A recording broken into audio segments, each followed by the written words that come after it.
Hello, boys and girls and boys. It's your boy King Jiffy Codes. How y'all doing today?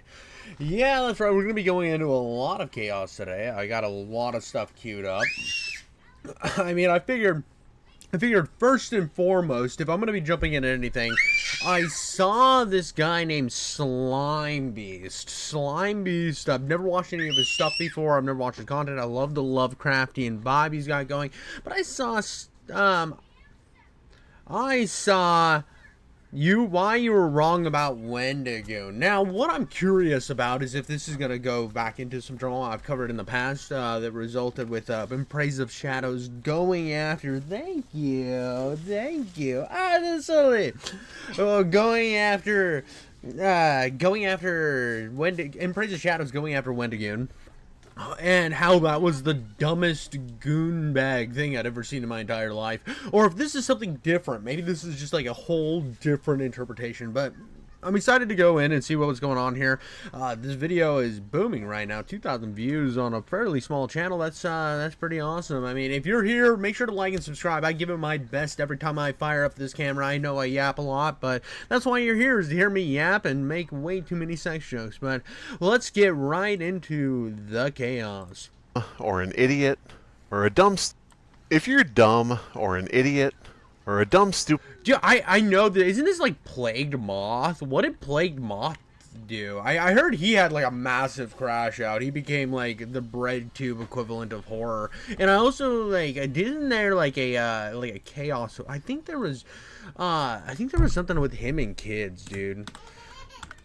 Oh, dude. Oh. Dude, here it is. Hold on. There was a post he made recently, actually. I haven't seen much cover of this situation.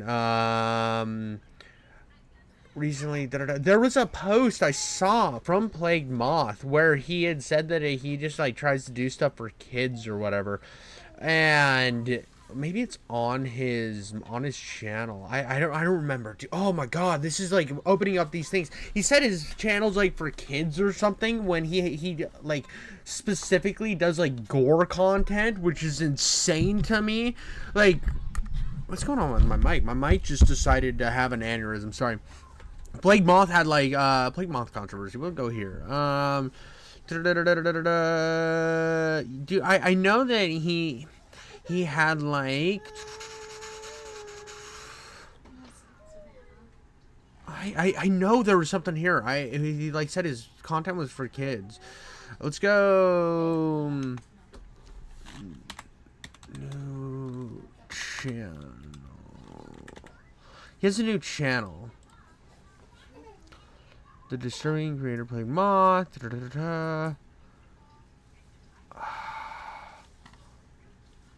God, what's that dude's name? What's his new channel called? I cannot remember. I'm sorry, guys. I'm going a little off the rails here because I wanted to find this. Let me put up here. We're gonna go to YouTube. We're gonna go history. History Moth. No happy endings right here. Okay. I'm gonna have to do a ton of editing on the back end to make this work. A ton of editing. But there was something here.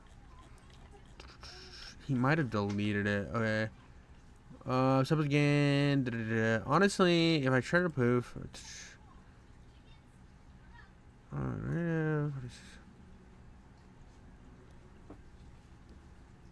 Oh, the kids don't need saving for my content. They need saving for Predator, who is the only admin and mod of. Oh, okay. So he doesn't like. So the problem was, I guess. I swear he had a post, dude.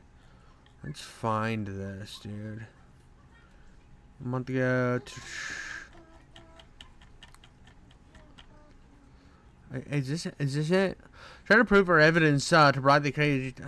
That pedophile says I'd be cooked. But when it's the realization that being provided to be Diddy and your only evidence is saying I'm a trusted creepypasta author, those genuinely insane, arguably unrealistic. Unwell child grooms from at 42. It's time to log off, especially at long past dead children's storytelling genre creepypasta that you call a playground. Okay. So, I can't remember. There was something going on with Plague Moth. I mean, his new channel is garbage. This thing's, like, he's just, I don't like Plague Moth. I know I'm on a whole other tangent right now, but I just got lost. Okay, well, we'll get into this. We'll get into this a little better. I just know that Plague Moth got in trouble for showing gore to actual kids. So, originally I thought this video was just going to be about, this is from Slime Beast. I know that we went on like 80 tangents, and I'm always going on tangents, and I'm kind of restarting this whole thing, but this is from Slime Beast, why you were wrong about Wendigoon. Now, this is going to cover a couple of crazy creators, one of which being Plagued Moth, which, that dude's wild. I mean, he just straight up put gore content out there for everybody. I mean, some of the drama I heard, now, I don't 100% know this without doing like an 8-hour deep dive and sitting down and like fully editing. This is again a live stream, so I can't just jump out and do 8 hours of editing right in the middle of it. But I do want to say that from what I remember, is he was putting a bunch of gore content on his Discord, which he didn't have any age verification for, which again, dude, I don't know why you're having gore content on your Discord to begin with. Another thing is, like, he was putting it in his videos, and his videos weren't age restricted or anything, which, like, again, it's super cringe and weird. But he also liked to play that he was like a content creator for all ages, and that was kind of like his drama. I think if that broke down, I know I'm missing a lot, and the dude's a goon bag and way more than what I'm leading on here, but that's kind of my relay of the drama with Plague Moth. I know it had to do with another creepypasta thing. If you have more information about the Plague Moth thing, make sure to leave it down in the comments below. I'm very interested. I need to do a massive like Plague Moth like breakdown and figure out what all his drama is. But if you have information about it, definitely let me know. I see Broden's in the comments right now. He's one of the people that like kind of like keyed me in. I saw a post that he had let me pull this over here. So Broden right here, he said, had a post about Plague Moth recently, and I was like looking at, he basically screen capped from his new channel some of the goon bag behavior that he has. Another person that is going to be covered in this is in Praise of Shadows, and these people just basically tried to cancel Wendigoon just because he's like religious and maybe conservative. Now, I don't know much about the Plague Moth side of things, but I do remember the in Praise of Shadows things, and I've covered that on this channel. So let's get right into Slime Beast's video. I've never watched anything from him. This could be like an absolute banger. It could be absolute cringe. I already hit it with the like, just cause why not. I've decided I'm just gonna like everybody's video that I view on this channel, even if I hate it. If you're dumb or an idiot or a dumb stupid idiot who sucks ass, then you might think it's a really... Actually, I'm gonna take that back. If the video's so garbage that it then removes the like. I just decided that I'm gonna like most of the stuff that I look at, but if it's the worst thing I've ever seen and it like literally inverts my nipples, I'm done with it. Good idea to just put out a YouTube hit piece video on somebody that you've done little to no research about and have only the most shallow understanding of as a person. Now, normally I would fall into that. Well, and here's the thing too that I was thinking about the In Praise of Shadows thing is it was so poorly researched. I don't think that he, like, the thing that's funny about it, a lot of people come after me and say you yap a lot or you're off base or how do you not know who this person is, and it's like, it's a live stream VOD, bud. I don't know what else to tell you other than it's a live stream VOD. I have about as much information going in as the viewer, other than sometimes I do have a little bit of a background knowledge, especially when it comes to like Hassan and iDubbbz. But when it comes to like stuff like this where I have no previous mind going in, or in Praise of Shadows when I originally watched it, it was like even I was starting to see the absolute layers of doublespeak in the nonsensical, incoherent stuff. Category. I would fall into the category of someone who does not know much about this person. This person being Wendigoon, a content creator on YouTube who I do not watch. I have not seen a single video of his, and that's not Anything to... By the way, if this guy says he hasn't ever watched any Wendigoon stuff, Wendigoon makes incredible content. I actually go make sure to follow Haunted Router. I know that my slop content is incredibly sloppy and very all over the place, but I have to say thank you, Wendigoon and Me Canyon, for starting Creepcast. That is my favorite podcast of all time, and I always felt like I was missing something, so I launched my own version of Creepcast called the Haunted Router, and me and my buddy from Nat One Games go and do that, and it's really fun. I think Wendigoon's content's very good, very interesting, are usually well researched, so when I go into it, I have like a blast with everything he ever puts out, and Creepcast is probably the best podcast on the internet right now. I'm hoping that ours is at least loved enough. Now, I know that a lot of people think that I'm cringe on this channel, on my live streams, but you know, it's like a different vibe on that channel, 100%. I'm going for something completely different, so I hope you go and enjoy it. At least hit it for a subscribe, especially for Nat One Games. He puts in a lot of work with his narrations and stuff. Do with his content or him as a person, it's just I like watching funny Let's Play videos. That's pretty much all I I like to laugh. I don't like to learn about depressing. There we go. I mean, I like to find a little bit of both. I like to jump on a little bit of both of the vibes. I get a little bit of funny, a little bit of dark, and that's what my everyday listening. That's why Creepcast appeals to me so much, is I get the dark horror, but then I get the funny banter between those guys. Another thing that I was going to say is this guy sounds like the internet aristocrat or Mr. Medicare so much. They must be using the same mic or something. Horrible things, as much as that might be a surprise to people who follow my, horror work. Now, I do listen to Creepcast from time to time. I skip particularly long episodes, and I skip episodes early if I am not into the story. But I do like to find out, like, what is the million view channel saying about creepypasta today.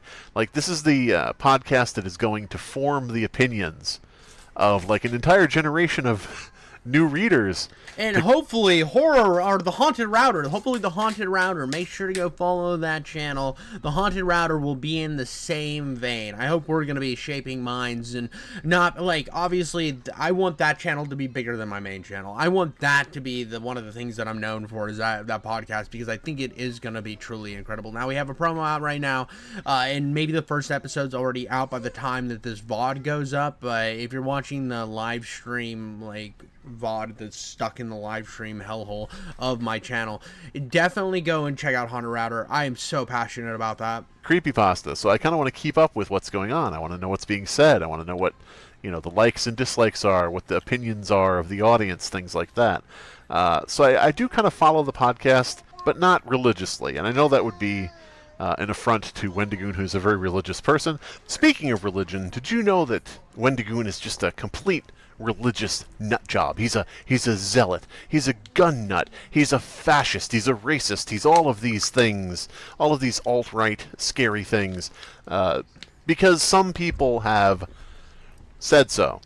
I hate this, dude. I hate whenever somebody goes to somebody's channel and just makes an assumption based on a couple of their like oh, they're religious, so they have to be left wing, or they have to be like crazy, it's or right wing or whatever. I hate when people do this. It's like, dude, every genre and every space has room for all the different ideas. I really think that's true, especially when it comes to something as nuanced as horror or movies or games. It's good to have different perspectives. If everybody thinks the same way, you live in a little echo box, and that's for losers and gooners like Hassan and Nick Fuentes. Those type of nutjob idiots deserve to be in their little echo chamber sphere of goon losers. They do. They suck. And I just really don't like that there's people in these communities that think that they're the arbiters of what makes good content.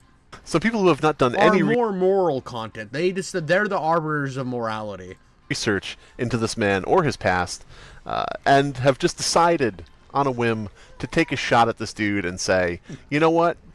Religious? Ready to defend freedom and Like, democracy. I don't like that. I don't like that you... It's the same thing when I see somebody that's like, oh, well, they're Islamic, so they're bad. Or they're Jewish, so they're bad. I don't like that. I don't think you should... I don't think you should, like, discredit an entire person just because of their religious beliefs.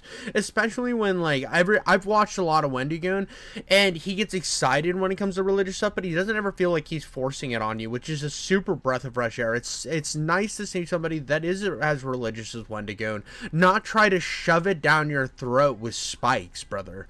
Hangs out with some people who are on the right. This man must be everything wrong with the world. Now, I don't know if Wendigoon still holds some of his old opinions, but if these people had done, I guess, any research at all into this dude, then they would have seen that they were flat fucking wrong. Except about the gun nut part. The man is a gun nut. But that's well within his rights, and I don't know what the fuck the problem... I don't know what it's so crazy about owning guns. Why that just instantly makes you a bad person. I love guns. I've always been a gun guy. And the fact that people are like, oh, well, if you own guns, you're an absolute monster. You're a gun nut. You're a fascist. You are absolutely sick in the head. There are tons of left-wing people who own guns. You are on the very far edge of the goon bag spectrum, and I don't respect you. Is with that. I mean, as far as I know, the dude's getting them legally. As far as I know, the dude's being safe with them. As far as I know, he hasn't shot anybody. You know, I'm not sure what the issue is at that point. If he breaks any of those conventions, if he violates any of those laws, if he crosses any of those lines, then maybe we can discuss it. But until that point, the dude's a gun collector who likes playing Army Man. I mean, like, what the fuck? Who cares? But anyway, back to the point. When In Praise of Shadows made his little video about Wendigoon, that basically blew up. That, like, exploded. That, like, nuked his channel, dude. It, like, nuked his entire channel to oblivion. I mean, the dude canceled himself by calling out every creator out there, dude. Like, if you look up In Praise of Shadows... let's see. No, I forgot to put a face. Praise of Shadow. Let's see how his channel's doing right now. Let's see what's going on with this guy at the moment. 25,000 views. So his big stuff in the last. So he went from like upwards of hundreds of thousands of views, right? He was doing hundreds of thousands of views. Every once in a while, he'd have a stinker for him, which was 70,000 views. To around where was it? He was dropping here. And around here is when the Wendigoon thing happened. And you could tell that it has had a lasting effect on his channel. I mean, this is the biggest video he had, and a lot of people jumped on this because supposedly during this video, he actually talks about Wendigoon. So a lot of people queued into this trying to find in the 5 hours where he, or at the beginning of this 5 hours, he addresses his drama. And that's why that got so many views. But after that, his entire channel has been completely obliterated in comparison. I mean, he's still getting decent views. I mean, he's not like a completely dead channel, but this was definitely not the course to go down. It was weird. He could have definitely talked about conservative media. He could have looked at the Daily Wire for their stupid horror movies that they put out or whatever and like hit them for being goonbags and losers and bad at horror. And he could have probably found a bunch of examples that fit his narrative and done a video on that. But instead, he just attacked a bunch of YouTubers that had nothing to do with any of this, and it was absolutely asinine and poorly researched. And why somebody would hit upload on that and spend that long editing something like that is just bewildering to me. Everybody in the commentary community was rushing to Wendigoon's aid. Everybody just saying, you know, oh, you got it all wrong. We got to all defend this guy. We got to rally to protect, you know, poor sweet Wendigoon. It wasn't just Wendigoon. That's a problem. It wasn't just Wendigoon. Most of the people who talked during this drama were other people who were called out in the video. Wendigoon was actually like, I don't want this guy to get any hate. That's my whole statement on it. Everybody else was like, kind of pissed off that they were all thrown under the bus with out of nowhere. I mean, Oompaville was attacked, Shoe on Head was attacked, Brandon Buckingham was attacked. There was a lot of people that were going after a lot of them were also defending the fact that Brandon Buckingham was just straight up being slandered. And, you know, I'm glad to see stuff like that, because when somebody is wrong, I like when everybody comes together and says, hey, look at that guy over there, he's wrong. So I enjoyed that. I enjoyed that very much. But I also wanted to make sure that In Praise of Shadows was wrong. I wanted to check for myself. I wanted to actually know if In Praise of Shadows was legitimately wrong. Well, I mean, one huge fact that he was legitimately wrong on was he literally put up fake Sneeko allegations against Brandon Buckingham, which were instantly proved false. And the fact that that's the only thing that he corrected, and he also called like everyone a gun tuber, everyone, even though they weren't gun tubers. And if you had that little of research behind your hit piece, instantly I'm going to be questioning everything you have to say. He most assuredly was, because at the time I looked back into Wendigoon's past, did my digging. You know me, Slime Beast, the diggy a-hole. Did a bunch of looking into his past, found an old podcast that Wendigoon was on, looked into his old Instagram account. Now, yeah, the dude was a member of the Boogaloo Boys. Yes, he did have a meme page on Instagram, which was sort of like a way to sort of engage with people and bring them into the concepts and ideas of the Boogaloo Boy mythos, their whole thing they got going on. But what you will find if you look back at the evidence of what was going on at the time, you will find anti-racist content on his Instagram. You will find anti-police content on his Instagram. When listening to the podcast, you will find those same types of sentiments. You'll find anti-Trump sentiments. Yeah. You actually voted for Donald Trump then? I did. Yeah, okay. I did. I won't do it again. No, it's okay, man. Like, but we've all had our own problems. Fool me once, you know. Fucking statist.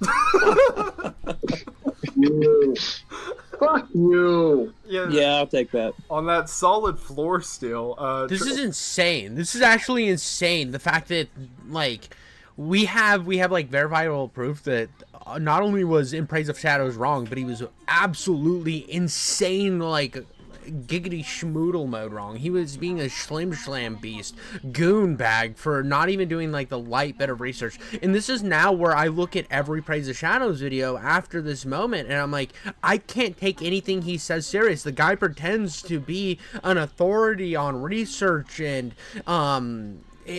almost intellectualism, right? He's like an intellectual source on these topics, and that's the way he's presented himself for years. And now when you look at his channel, you're like, I don't know if this is well researched at all. I don't know if I can believe any of this. And when you've basically stood on this pedestal of I am the intellectual like source for these topics, and then you put out something like the Wendigoon video, you are instantly in my mind lost all credibility, and I refuse to respect your content after that. You go ahead, Seaburn. What got you thinking? You'll find pro like, and again, dude, this would be much different if it would have been like a live stream VOD or something. I think you get a little bit more charitability for that. Like if he would have said, I don't really like Wendigoon, I saw some stuff about him being like a Boogaloo boy, I don't support that, I don't like that, I don't have any more information other than that. And I also saw some weird stuff about Brandon Buckingham and that whole crew. That's different. That's like somebody just kind of speaking offhand. That was during the Ethan Klein Hassan drama. Meat Canyon had said some stuff that he was completely off base, had no idea what he was talking about, probably shouldn't have said it, but I didn't even I wasn't like gonna make an entire video about like, oh, Meat Canyon's the worst, he sucks or whatever, because it's a live stream clip of somebody who's not a part of the drama checking in on the drama and saying, I don't know enough to talk about this, I think maybe they're both in wrong, I don't care. And that's fair enough, but when you make a fully edited take your time to go through, these are intentional placements throughout your video and intentional points that you want to highlight, and you're absolutely without a shadow of a doubt wrong in every perspective, you're a goonbag loser. Tifa sentiments. We reached out to their Instagram page and messaged them, and they left us on scene, and it was sketchy as shit. Yeah, they didn't respond. We're like, hey, what's up, beautiful I welcome to the chat, Jacob Embry. Fighting for the same thing, just stand next to us through this, and we can fucking, because I couldn't imagine the actual message that would send if you had like people right in front, like a bunch of fucking bumfuck rednecks, like joined arms with a bunch of, black mask-clad Antifa people, like a bunch of skinny women. How great would Like, that be, though? if that picture got out there, like, of them, like, together, and actually that made its way, like, can you imagine the spark that would fucking ignite something in this country if that happened? Oh, yeah. What have you concrete? It sounds like again, when it gets to this political stuff, I'm an absolute brainlet. I don't try to be like deep inside of it. I have a few policies that I care about. One is freedom of speech because I feel like it's super important. One for comedy, one for just making content on the internet and living our day-to-day lives. I think freedom of speech is incredibly important, and gun rights. Those are the two things I've always cared about, and that's about all I think about. I don't think about like all this geopolitical nonsense. The only time I have to cover it is when I'm like dramas revolving around one of these like political nut jobs, right? And are they talking about the shooting stuff? Oh, no. That's a completely different thing. That's another dumb drama. But if you're wondering about the shooting stuff, I think that had to do with Anise Jomha saying there was a negligent discharge at one of was it Brandon Buckingham? No, not Brandon Buckingham. Donut operators events, and that's not what this is about. This does not match up.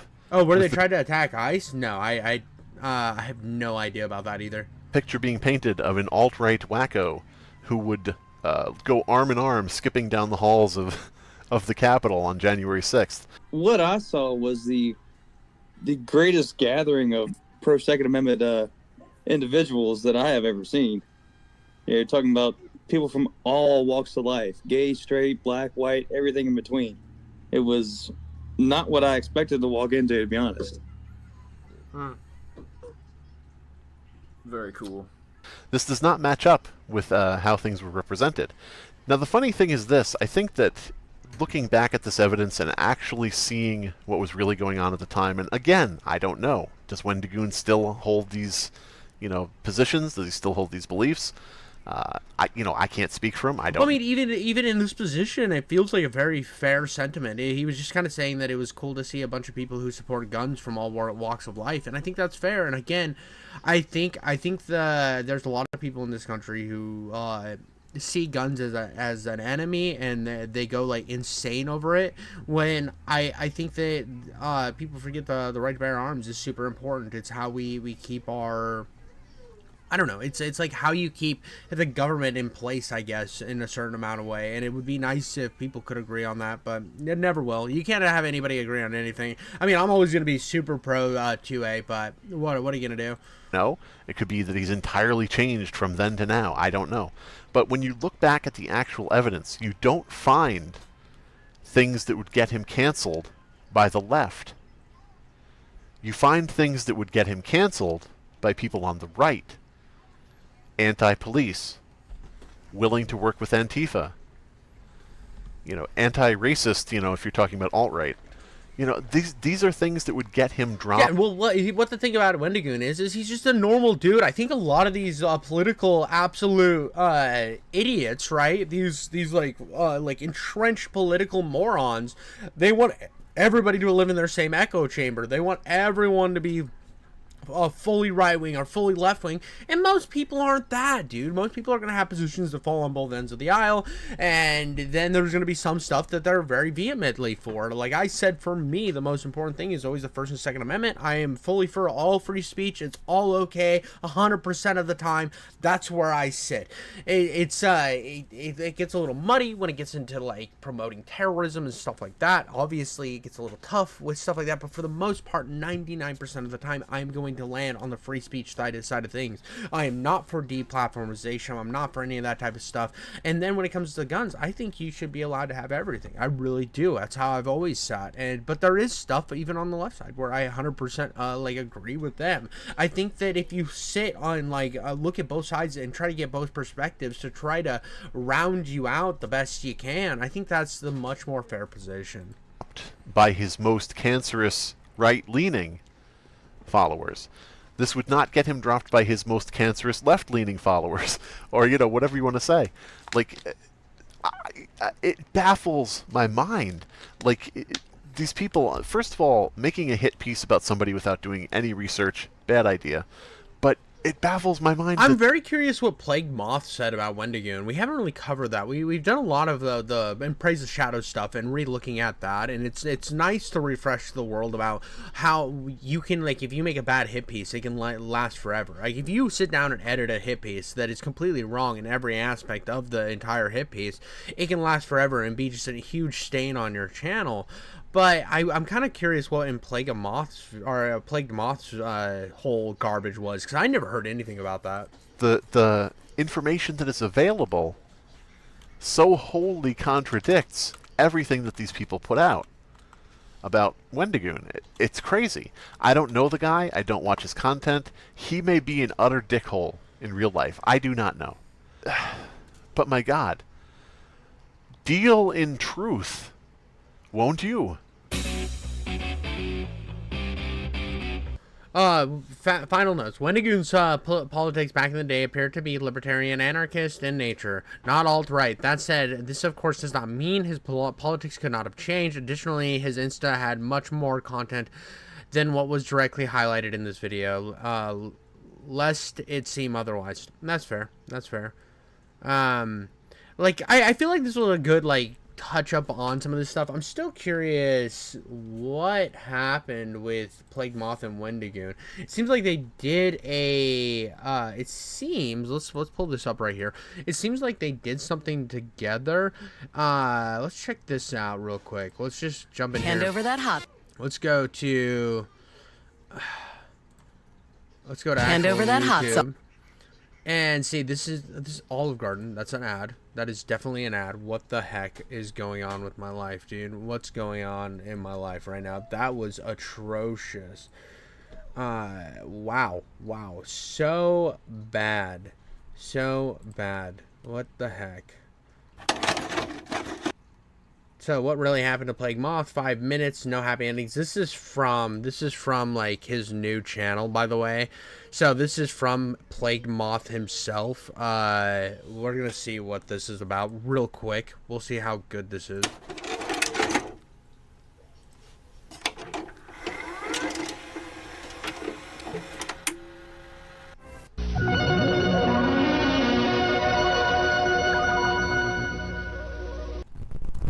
Hello, beloved viewer. This is a public service announcement from No Happy Ending Studios, the only media outlet dedicated to bringing you the best of blood and guts in living color. Please welcome our beloved founder and use their automated system. Okay, on our side, blah, blah, blah. Subscriptions and other things like that. There you can already find most of the ultimate. Okay, this is boring. I can't do this. I don't know what happened to Plague Moth. I really need to do a different deep dive. We'll do that on another day. I have no idea what him and Wendigoon, what beef they had. I wish when he puts in Plague Moth on here and kind of like highlights him. Is there to help protect the First and everything else? Yeah, that's exactly what the Second Amendment's for. 100% is to help protect all of your amendments from the government just deciding one day to take them away. That's why the Second Amendment exists. But like, what I'm kind of curious is why what did Plague Moth do? I know he showed a bunch of gore to a bunch of kids, which is gross and weird. But other than that, I don't know what he had to do with Wendigoon or what he tried to smear Wendigoon with. But maybe let me know in the comments below. Link me a video that would be really interesting that I could cover and dive into this, because I definitely would like to see what the issues arise from that guy. I would love to dive into it on the channel. But that's all I got on that one, guys. Make sure to hit me with a like and subscribe, and I'll catch you on the next one. So we have Creator Clash 3 is officially dead. Now this is from Sleepy. I have covered him in the past. I think he makes good content. I think he gets a little bit hung up on people he doesn't like, to the point that sometimes he can be a little off base. Not 100%. I don't think he like outright slanders people, but I think that he goes out and like sometimes will have things where he will look for what he wants to find. And I've had it happen with him in two different occasions. 99% of the time his coverage is really good, but then I have ran into a couple sticklers where I have called him out a little bit. I still think he makes great content, but he is talking about Creator Clash 3 officially being dead, and I'm very interested to see what's going on with this. Ladies and gents, you can see what's on screen right now, okay? We've got some news. Creator Clash has come out with a tweet. We've made the difficult decision to cancel Creator Clash. All existing pay-per-view... Did anybody not see this coming, though? Come on, they added like one fighter. They added one new fighter to the thing after announcing that it was going to be in October. And then it's been crickets, brother. It's been crickets. Absolutely demolished their brand, their everything because of one video by iDubbbz, and then iDubbbz jumped ship to watch it hit the iceberg. It's... Ticket holders will receive automatic refunds. By the way, Sleepy, if you're watching this, I think this new little animation is incredible, bro. It is absolutely wonderful. I am a big fan of this new animation. No action is required. While the event won't go ahead as planned, all funds raised so far will still be donated to charity, and our fundraising efforts will continue in the months ahead. Thank you to all the fighters for their hard work and dedication, and to everyone who supported us over the years. By the way, it's super funny to me that the only money they made was because of the spat between Ethan Klein and Hassan. That was all the money they made for charity. The actual charity made, like, them as a charity was nothing. It was glued on, oh look, we have GoFundMe glued on to our for-profit boxing events. Now we can call it for charity and hide behind that. This is pathetic, like modern, I call it modern virtue shielding. So what they do is they take their virtue and they shield it right in front of them, bro. They could be standing back there naked, covered in oil, making out with like horses and stuff. But as long as they got that virtue shield in front of them, you can't criticize them, right? We appreciate you. Thank you, the Creator Clash team. Yeah, I mean, I'll just be super clear. Smaggle, let's go. We fucking won. Tectone. Why does this guy have to exist, man? But here's the thing, like he hates Tectone like with a passion. Now I am waiting for Technote. I'm waiting till all the evidence comes out, till I can make a full opinion on Tectone, because I've heard a lot of hearsay from a bunch of different sides, and I would like to get like actual evidence providing such. And so far I haven't seen anything other than like weird, like out of context conversations with his ex and some stuff there. I would like when this is fully done and we can see what happened with Tectone, I will fully go in, balls out, slapping him across Tectone's face. But until then, I really have nothing proving that he is what people are saying he is. And Sleepy kind of sits on the position where he's like roast him now, which again, I tend to feel a little bit different in that regard, and I've seen him do the same thing with that Cameron guy, the Cameron 305, which he's kind of on the position that Cameron's a PDF file. I don't really think that he is. I think that he's a narcissistic loser who's sleepwalking as iDubbbz for clout, which is definitely what he is. He is kind of cringe. I think that his ego's got in the way, and the fact that he swept for Yandere Dev for as long as he did is a bit weird. And the fact that he's like, I'm gonna sue you for defamation, but I'm not really gonna sue you, I'm gonna call Ethan Klein. I thought that was really cringe, and I think that's all stuff that you can definitely call him out for. But I just, the other stuff, it just seems like he's stacking that on as much as he can because he doesn't like the guy. And that's where I have my disagreements with Sleepy. But other than that, those are the two times. Oh my god. Anyways, yeah, Creator Clash. It's not really surprising that this thing didn't work out. Yeah, no, Hassan deserved props for raising money for that cancer. 100%. I see in chat that Jacob Embry saying that Ethan Klein talked about him deserving props for the whole donating to that charity. It's nice that those kids with cancer got money. I still don't know who was supposed to be the main event of this event. After Harley Morenstein and LA Beast pulled out, and obviously after all the controversy that's been surrounding the event, iDubbbz and Anissa specifically, it's not hard to imagine that most YouTubers, most content creators wouldn't want to associate their brand with this sinking ship. I just don't understand why they thought that they were going to be able to host an event at all. Now, that being said, to the fighters that were associated with this, that really did nothing but train and try to be a part of something that they felt was either charitable or a fun event. I definitely do feel bad for them. They really I do too, because a lot of them didn't even know that a lot of the money wasn't going to charity. They thought that they were going to get their money at the beginning, they were going to get their bonus, and whatever else was left in the profits was going straight to the charity. And to find that out, I would be out right away, especially if my intention was, okay, I'm going to make a little money, and a lot of money's going to charity. That's a win-win for both me and the people, these kids that I care about. But once I found out that it's like none of the money, none of the proceeds are going to charity, that it's just a tacked on thing, I would have been out so fast.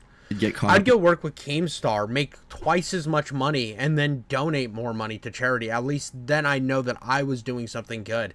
But instead, these guys are just, God, they suck. A lot. The people who were glazing and defending this after the fact, after all the information came out, those guys are suspect as fuck. The crossfire of Anissa, iDubbbz, and H3's fucking holy war. But Creator Clash 2 was a fucking mess. Nobody wants to remember that. Everybody wants to associate this failing with H3 and Hassan joining forces with iDubbbz. But the reality is, these motherfuckers couldn't run Creator Clash 2. Yep, 100%. It's something that's constantly like shoved under the rug. How they use that any criticism against Creator Clash 2 is criticism against a charity event. It was disgusting rhetoric back then. It was one of the first like slightly commentary videos I made on my channel. The fact that the only advertising for Creator Clash 2 was the Froggy Fresh iDubbbz drama is ridiculous. He doesn't know how to run an event. Him and his wife wanted to feel like they were big special stars, made giant parties, giant red carpet events, and then lost a bunch of Cancer Kid money. Way to go, guys. You lost money not only on the event, so they had they lost money on the event, and then they had to like sit there and suck dildos on stream so that they could pay these Cancer Kids, which is just sad and pathetic. It's so pathetic. Like, when I heard they were doing a Creator Clash 3, I already knew it was gonna flop before this drama ever hit. It just sucks that it's jeopardizing kids with cancer. It's super disgusting. I hate it. They just couldn't. So the idea that they were going to run Creator Clash 3 after the epic failure that was Creator Clash 2, the lack of funds raised, all that shit. I mean, at least this time around, they donate, but there's no fights. And then last time they didn't donate, but there were fights. So I guess it's a little role reversal this time. But I mean, was anyone like forget about the H3 stuff? I don't think anyone was... I want to live in a time where a timeline where iDubbbz never met Anissa, had Sam Hyde and Tectone on Creator Clash. That would have been funny. Or dude, like, here's the thing: Hassan and Hassan and Sam Hyde were to boss, like that would be just amazing. There would be so much hype behind that. So many kids with cancer would get money. It would be great. I think that a lot of this, I think Creator Clash to begin with, I think a lot of it was kind of a brainchild of both iDubbbz and Anissa. They saw it as a way to virtue signal and show that they were different now. I think Creator Clash was a turn for them to show how they were now part of the regular YouTube ecosystem, and they were no longer the edgy guys. They weren't edgy boy and girl people anymore like they used to be, because you got to remember that Anissa was helping iDubbbz make a lot of his content where he was dropping the N-word all the time, writing a lot of his content when he was still edgy. So she was a part of it. I think that I think iDubbbz kind of set himself into this sad, I'm just a miserable, quiet guy mark, and decided to let her chase her dream of being a semi-prolific content creator. And when he did that, he just was a hollow shell of what he used to be. He didn't want to be there. You can tell that he didn't want to be there. And it was all about just using his fame to prop up his wife. Surprised that this wasn't going to go through, and he wasn't going to be able to prop up his wife using his fame if he kept doing the edgy stuff, because I would have just got him nuked like Leafy.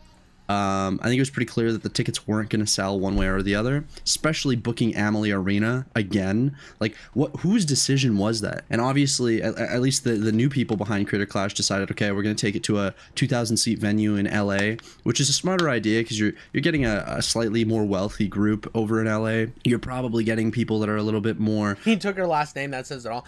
I mean, yeah, kind of. It kind of does say it all. I mean, I have no problem with people not, like... So here's the thing: if you're going to, if I like when I had this discussion with my wife, we knew that we were gonna have to change. If she was gonna change her name, she was gonna have to change it in 2 different countries, which was going to be a pain in the ass because she's has a dual citizen, right? So she had to change. She would have had to change it in 2 different countries, which would have been annoying as shit. So we just decided not to change her last name.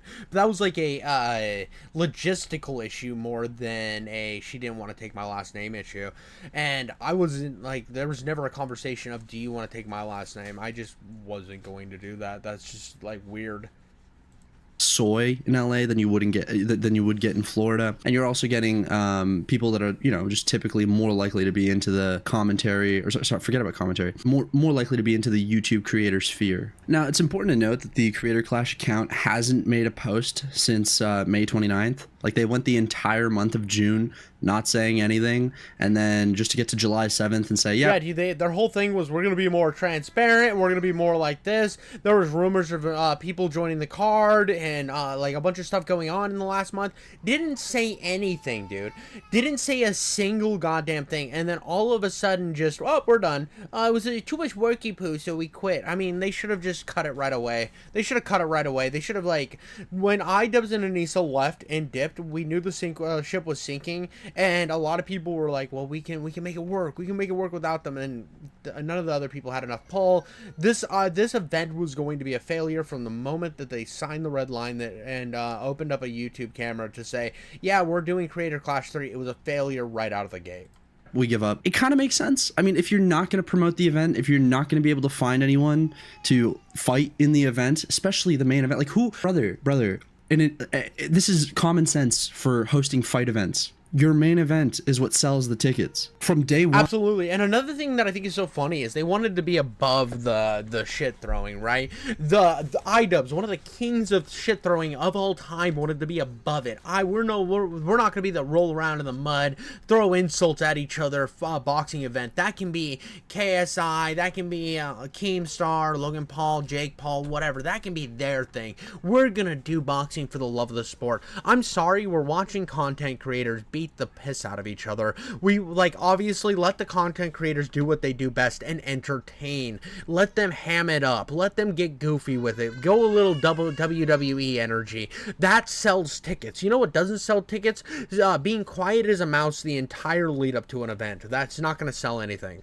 The idea that iDubbbz was not fighting in this event perplexed me. How did you expect to outdo Creator Clash 1 or 2 in this Creator Clash 3 without the biggest name associated to the brand fighting? And here's the other thing. To this day, Anissa Jomha, this insane woman, okay? Anissa the Greasy, all right? This woman still, to this day, has this video. Which is so cringe. Yeah, dude, it's so cringe, bro, that she still has her boxing video up with the guy that they screwed over. Like, they literally screwed this guy over. And she still has that video pinned to her profile, even though they did nothing for these guys but hose them. On her fucking Twitter, pinned of her boxing.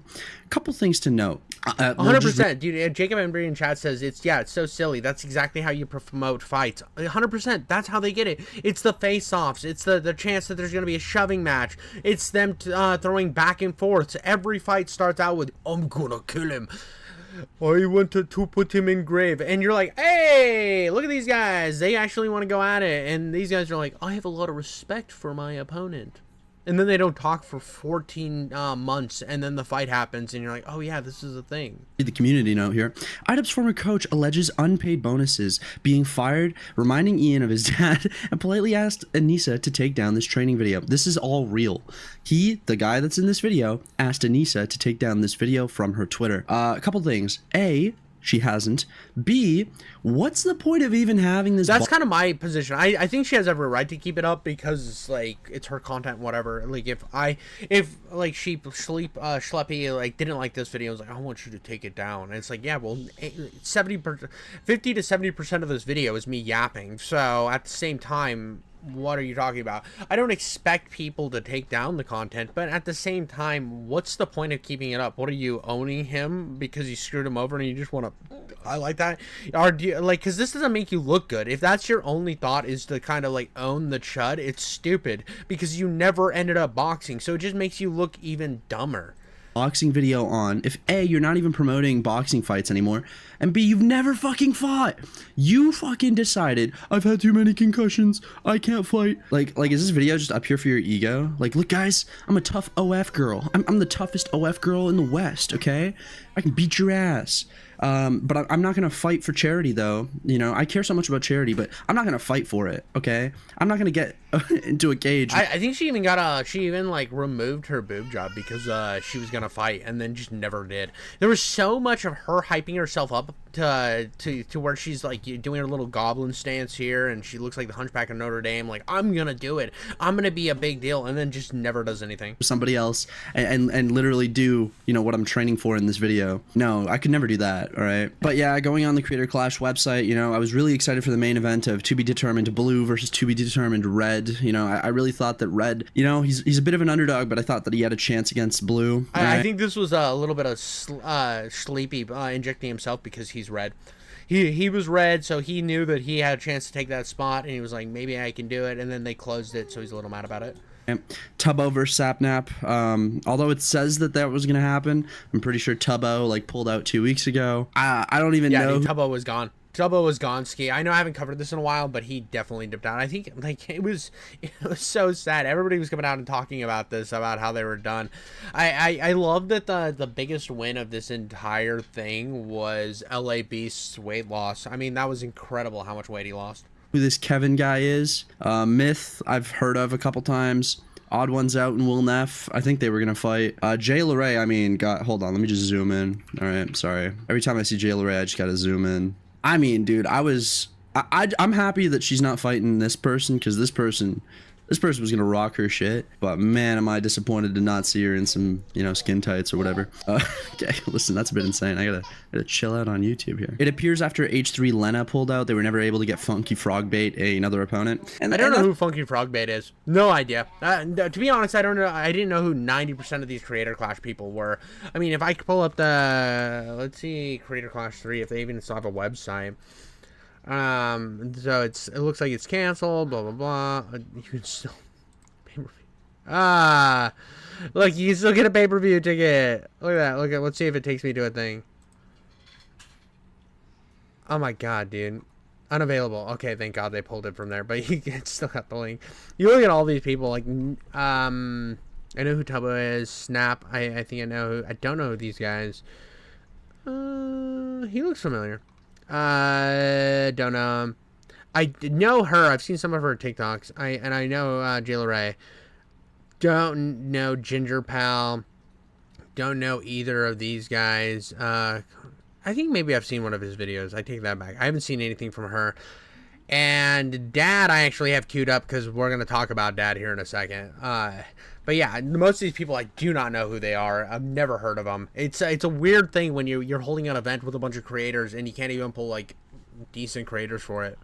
That's a big thing because they know that they could go in and work with Keemstar and anybody else to make real money. To think about, right, is that when you force especially after your event fails, like imagine having being reached out to by Creator Clash 2, right, or for Creator Clash 3, and you look back and see how bad Creator Clash 2 did, and it's like, do I want to be a part of that? Do I want to have to address that drama if it happens again? Do I want to have to deal with all the things that will come from Creator Clash 3 if it does the same thing as 2? And I would say no, I don't want to be a part of it. It sounds like it's a clusterfuck, and I don't want to be a part of that. So I completely understand why they didn't have the same pull as they did before, and it was just kind of like old YouTubers that were friends or friendly with iDubbbz because of his power on the YouTube ecosystem. But other than that, he didn't have the pull he used to have. These people to pull out and make them feel uncomfortable and otherized. Here's the issue, right? Now you've got to replace those people, and not only are you replacing them, but you're replacing them on short notice, right? Nobody wants to do that. I mean, everybody saw what happened to the guy that got thrown in last time. What happened was, so it was Chris Raygun. It was supposed to fight Froggy Fresh. It was a pretty even matchup, and then they threw some other guy against Chris Raygun, and Chris Raygun, I think, got it he got the brakes beat off of him. He just got obliterated because of the poor the poor matchup, and that kind of like breaks down what has happened and like why this is such a poorly handled event, not just in this situation but in the past as well. And I think that's about good on Schleppy. I did want to check out this though. This is from Dad Nathan, one of the fighters from the event, and he recently just put this out, and I want to hear like his perspective of the whole thing, get like an insider perspective to really boil down all the ins and outs of this. When she called me, because Harley was out, I was talking to Harley was talking about his frustrations. I'm 44 freaking years old. This is high school garbage. Well, this is a video I didn't want to make, but here we are. You didn't know, Creator Clash 3 is canceled. It's Dunsky, it's Runsky, it's dead, and it's, oh my god, dude, he's doing a 24-hour charity dance stream. Way to go, Dad. Way to go, Dad. Doing more for charity than iDubbbz and Anissa, the people that were planning on not actually giving any of their profits to charity. But from Game Grumps wants to try to still push people and do some fun things to raise money for charity, and I would like to do my 24-hour dance stream. I mentioned it before. I was going to do it leading up to the event. I was going to dance for non-stop for 24 hours, and as I'm dancing, we're doing different things to raise money. Please stay tuned for that. Keep your eyes peeled. The good news is you will be able to see me fight at some point. I have been talking to Misfits Boxing. It will happen some point this year. Hey, look at that, dude. Look at that. I like when these guys don't just like shut up. Hey, watching the commentary community get worse with time and crash and burn. It's the most known people. Yeah, dude. I mean, oh, you're right, dude. The commentary community has just like, what is it left with? I mean, Keemstar is like, he's stuck on like Snapchat or something. Keemstar's in Snapchat. You have iDubbbz gone. Who's left? And like from the OGs, really nobody. I mean, Nicholas Diorio still does stuff. Turkey Tom doesn't really do commentary anymore. You're really stuck with a bunch of new dogs. I mean, Boblax is just obliterated, so no Boblax. Augie came back, so we got Augie. Tipster's a clown. There's really nobody left, and that's kind of why I started doing commentary on my channel as well as my game reviews, is because, like, even though these are stream VODs and they're not going to be as well edited as, like, some of the good commentary videos out there, I still wanted there to be some sort of fill-in for those voids. And, yeah, I might not be the best, and, yeah, you have too much, but I'll learn the more I get along, and I'll make better jokes the more I do this and the more comfortable I get with it. And so that's kind of why I started doing this type of stuff. It's because of the fact that it's like, dude, we are living in a weird landscape for commentary right now. I'm guessing around the fall, so I always wanted to. And what I was gonna say about Dad there, that before I got distracted by comments and stuff, which happens. This is a live stream. That's what you do.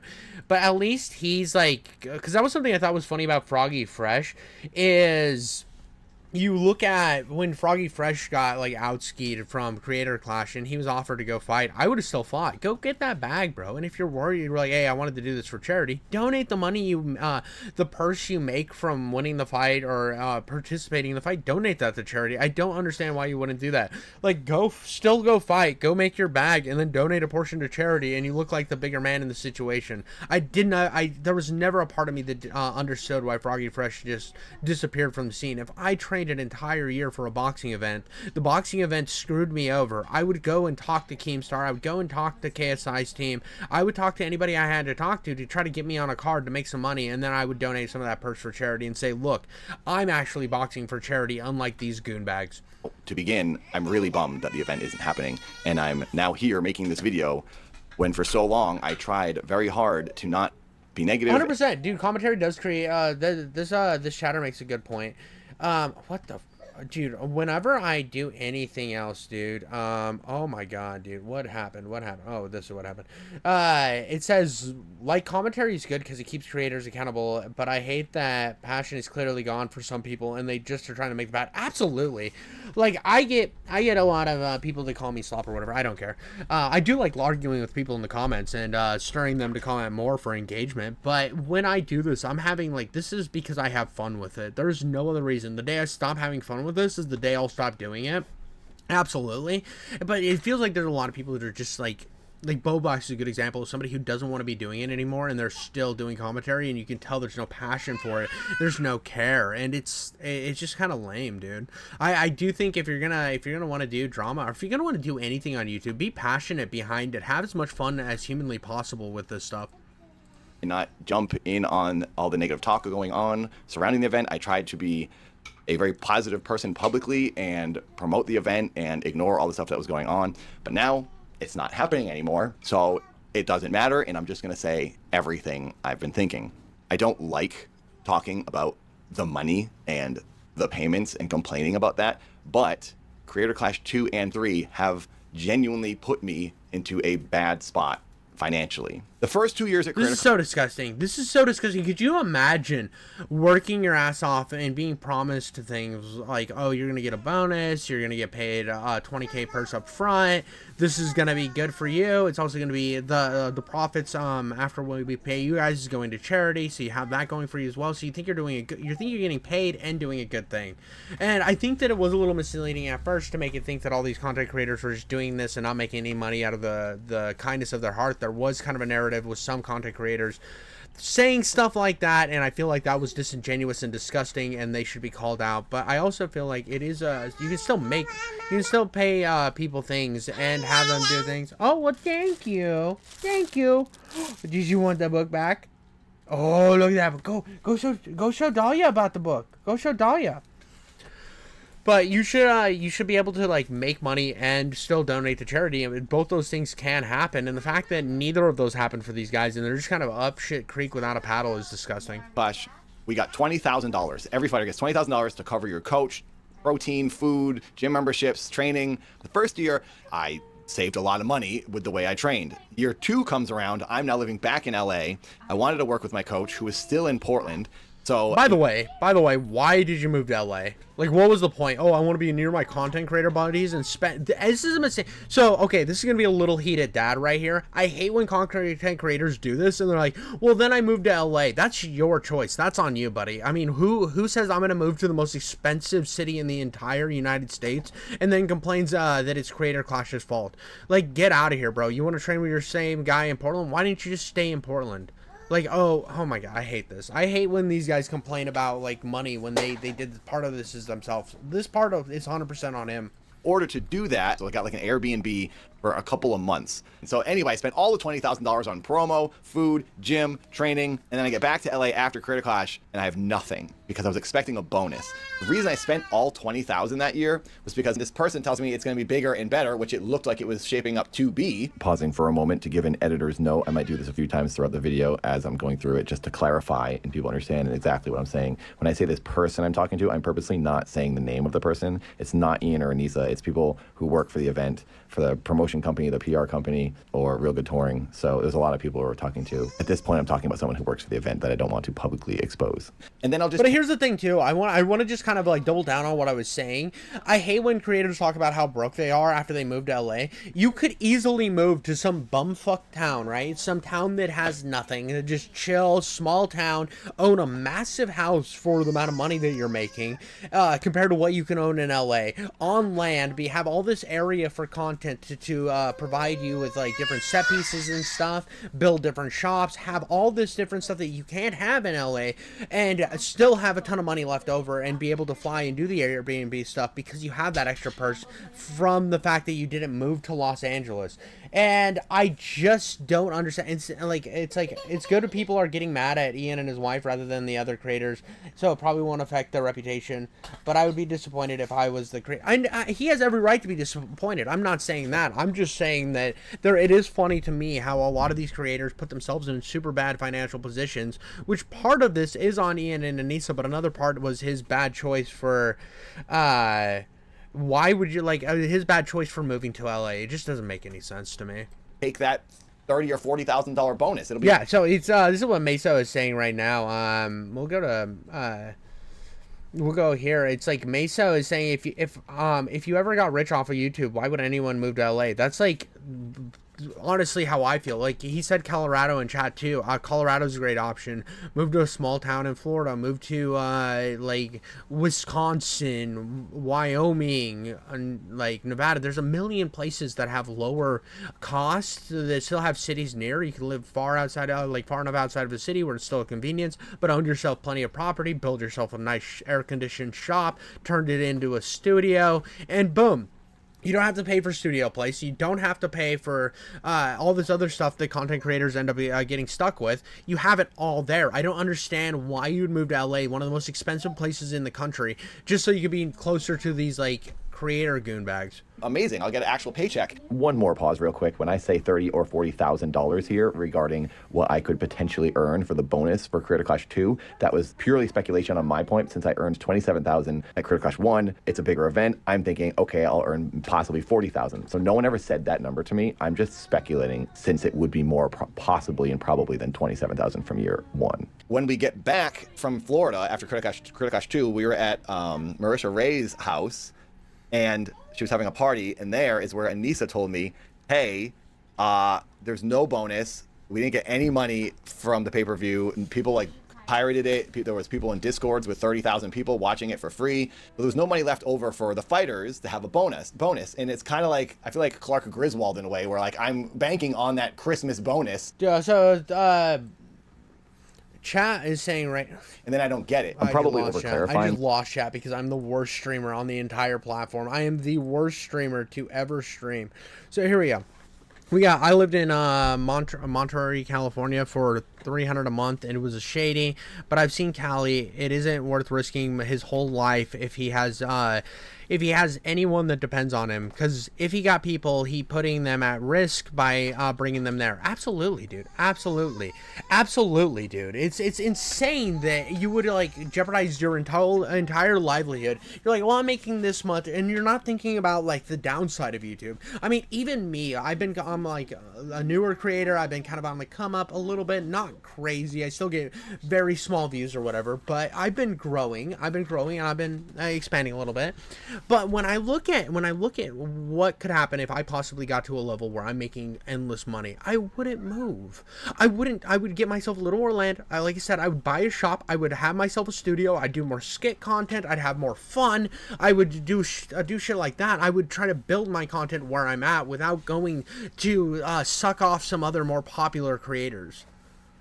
Things with all these notes, but I do want to say I wouldn't be able to do this event if there wasn't some type of a bonus pay. I unfortunately am not in a situation like some of the other creators on the cards that can just volunteer their time and put in all these hours boxing and still be able to pay their bills. I had to take this as a job because I need to earn money. I needed Creator Clash every single time to pay my rent. That's just a fact. I don't really want to admit that, but it's true. I wish I would. I mean, he should be switching up his content. He should not move to LA. Those are a couple things. This is where that part of me that's coming out when I heard about that Bread Trooper drama of being bankrupt. It's like, dude, you made all of these piss poor decisions and now you expect us all to carry it for you? Yes, there's a lot of this that falls on Anissa and iDubbbz, and I think that they deserve as much shade as humanly possible, but you need to take a little bit of accountability here, pal. I was in a position where I could have done this for free and I wouldn't have these complaints. So the reason I even took Creator Clash 1 was because I was getting $20,000 and I knew I could keep some of it. So this year 3, I get on the phone and I talk for an hour. And so his second time, he's like, I'm gonna go train with the same guy, fly, use an Airbnb, spend all $20K because I'm assuming I'm gonna get a bonus. Don't get the bonus, and that sucks. Like, you could have just been, you shouldn't have moved to LA. You could have walked away with extra money, just like you were planning on doing the first time. I mean, it sucks that they screwed you over 100%. That is disgusting. It's that this even happened, but come on. And I was like, I really don't know if I want to do this. What I was told by this person, yes, you're probably going to make a check this time. A ton of people are going to watch it. The mistakes were learned from year 2. Well, now look at where we 100%, dude. Again, Macio's talking about, like, you can go to anywhere else, another big city where content creators are definitely there. You can film with them. You can record with them. You can have all this cool stuff. It's weird that they go to LA and they think that it's going to be a boost to their online business, and it ends up never being that way because everybody in LA is fake goon bags that are they're also trying to chase the bag. It was even worse than year 2, and now I don't know if it's from the boxing, but it happened one night when I had a very hard sparring session. When I turn my head now, I see bright flashes on the side and left of my head. I'm seeing them right now. It happens all the time. And I never had that happen. And then that night, it started happening, and it was after 2 weeks in a row of hard sparring, and that was the hardest sparring I'd ever had.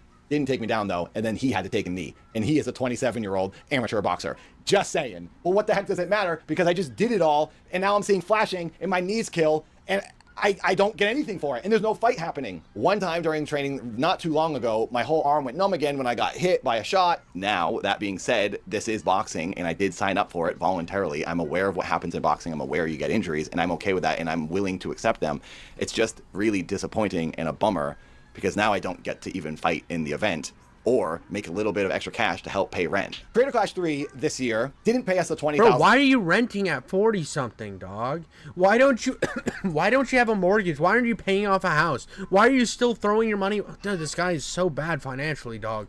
Dollars they paid us the first 2 years. We were offered $15,000 this year. Then I heard through Harley, LA Beast got the 15 and then additional 7,000. And I was like, what the heck, dude? I just talked on the phone for an hour months ago and got convinced to do this because I was told everyone was getting paid the same thing. Now someone's getting 7,000. I reached out, I was like, can I get that 7,000? Answer was no. The answer was, okay, we can get you a brand deal. That's not happening now. LA Beats makes more than us. He makes out with more money. I'm in 3 of these freaking things. And I'm not blaming LA Beast. He got what he got because he asked for it. Why the heck did I not get it when I asked for it in the very, very beginning? Hey, good for LA Beast. I'm gonna always be a little biased toward LA Beast. He's the first big content creator to ever comment on one of my streams. So, and he just seemed genuinely upset that he wasn't gonna fight. He really did seem genuinely upset that this was all going down. All he wanted to do was get in shape and fight and do some stuff for charity.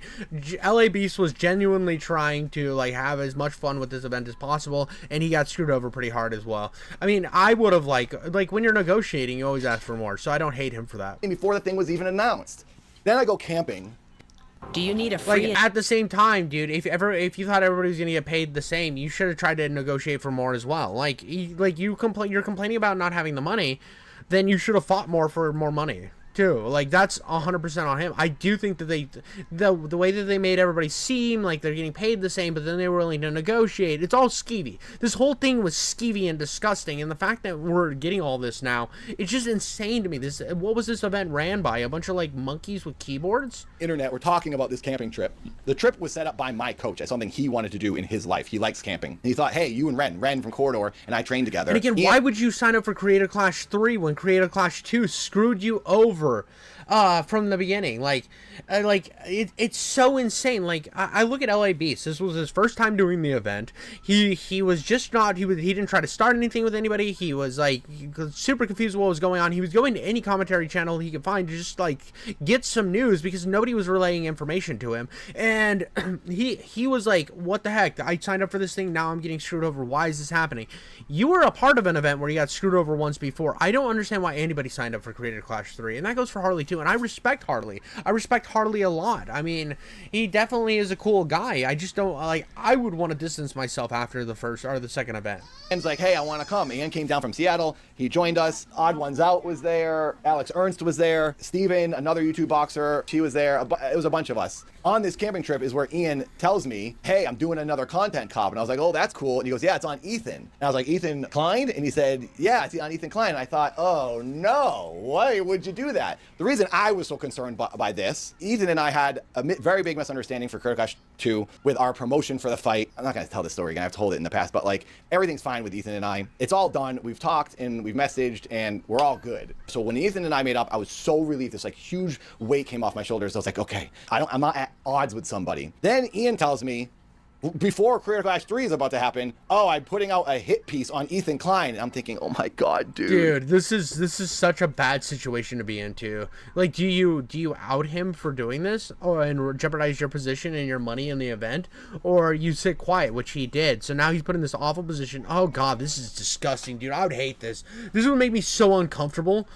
Like, what? I would go home, I don't like this, dude. I would have all these plans in my head, everything would be going great, and then everything would crash around me. Oh my god, I would never want to be in this position. Why are you doing this? Why are you trying to cause trouble? Because now I'm thinking, this is going to ruin Creator Clash 3, and I'm going to get screwed again. Yes, I can tell him I'm concerned. I truly thought it was a work. It was like a WWE promo thing where like they were going to have a fake feud. They're going to make up right before Creator Clash 3. Genius promotion. I watch a lot of wrestling, though, so I probably was thinking incorrectly because that wasn't the case at all. It was a real beef. I don't keep my ear to the ground when it comes to YouTube drama. I don't know what's going on. I don't know who's mad at who. And I don't care. And I don't want to know. I wish it was back in the 2010 days and everyone was doing sketches and stupid characters and we lived in simpler times watching someone talk about. I kind of wish it was like that too. I would love.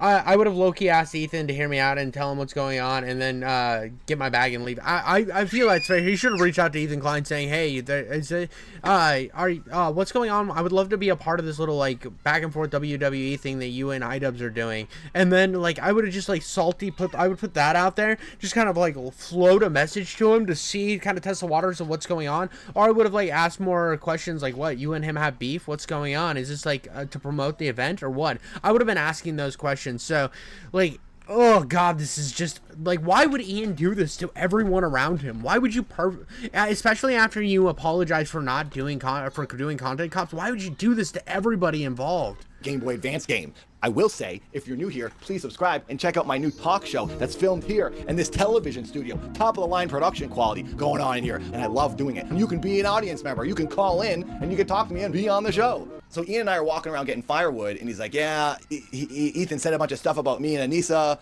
and I need to respond to him, so I'm going to make a content cop. He puts the thing out, and he screws every single person. He screws Real Good Touring, all the business professionals who are making this event with him. He screws me. He screws every other boxer. Everyone was screwed from Ian's dumb video because he couldn't wait 2 months. And here's the thing. I'm not going to tell someone what to make. Even though I don't like drama and negative content, it's not my place to do that. So I chose not to do that. At some point after the content cop video, my friend Yoda talks to me and says, all this crazy stuff's going on with Ethan from H3, child services is being called on him, he's getting human skulls mailed to his house. I didn't know what any of that was about, but I felt bad for him because it sounded insane. So I went to an H3 live stream and donated $20 and left a comment to try and say something positive. I also said I was bummed about the content cop video and confused on how to move forward. Now, I'd like to clarify why I did this. I could have just DM'd Ethan on Instagram to say, hey, I hope you're doing well. But I hadn't talked to him in like a year, and I didn't know if he was going to respond to me. Also, I really wanted to publicly say, hey, this video is kind of weird in a simple way. When I said...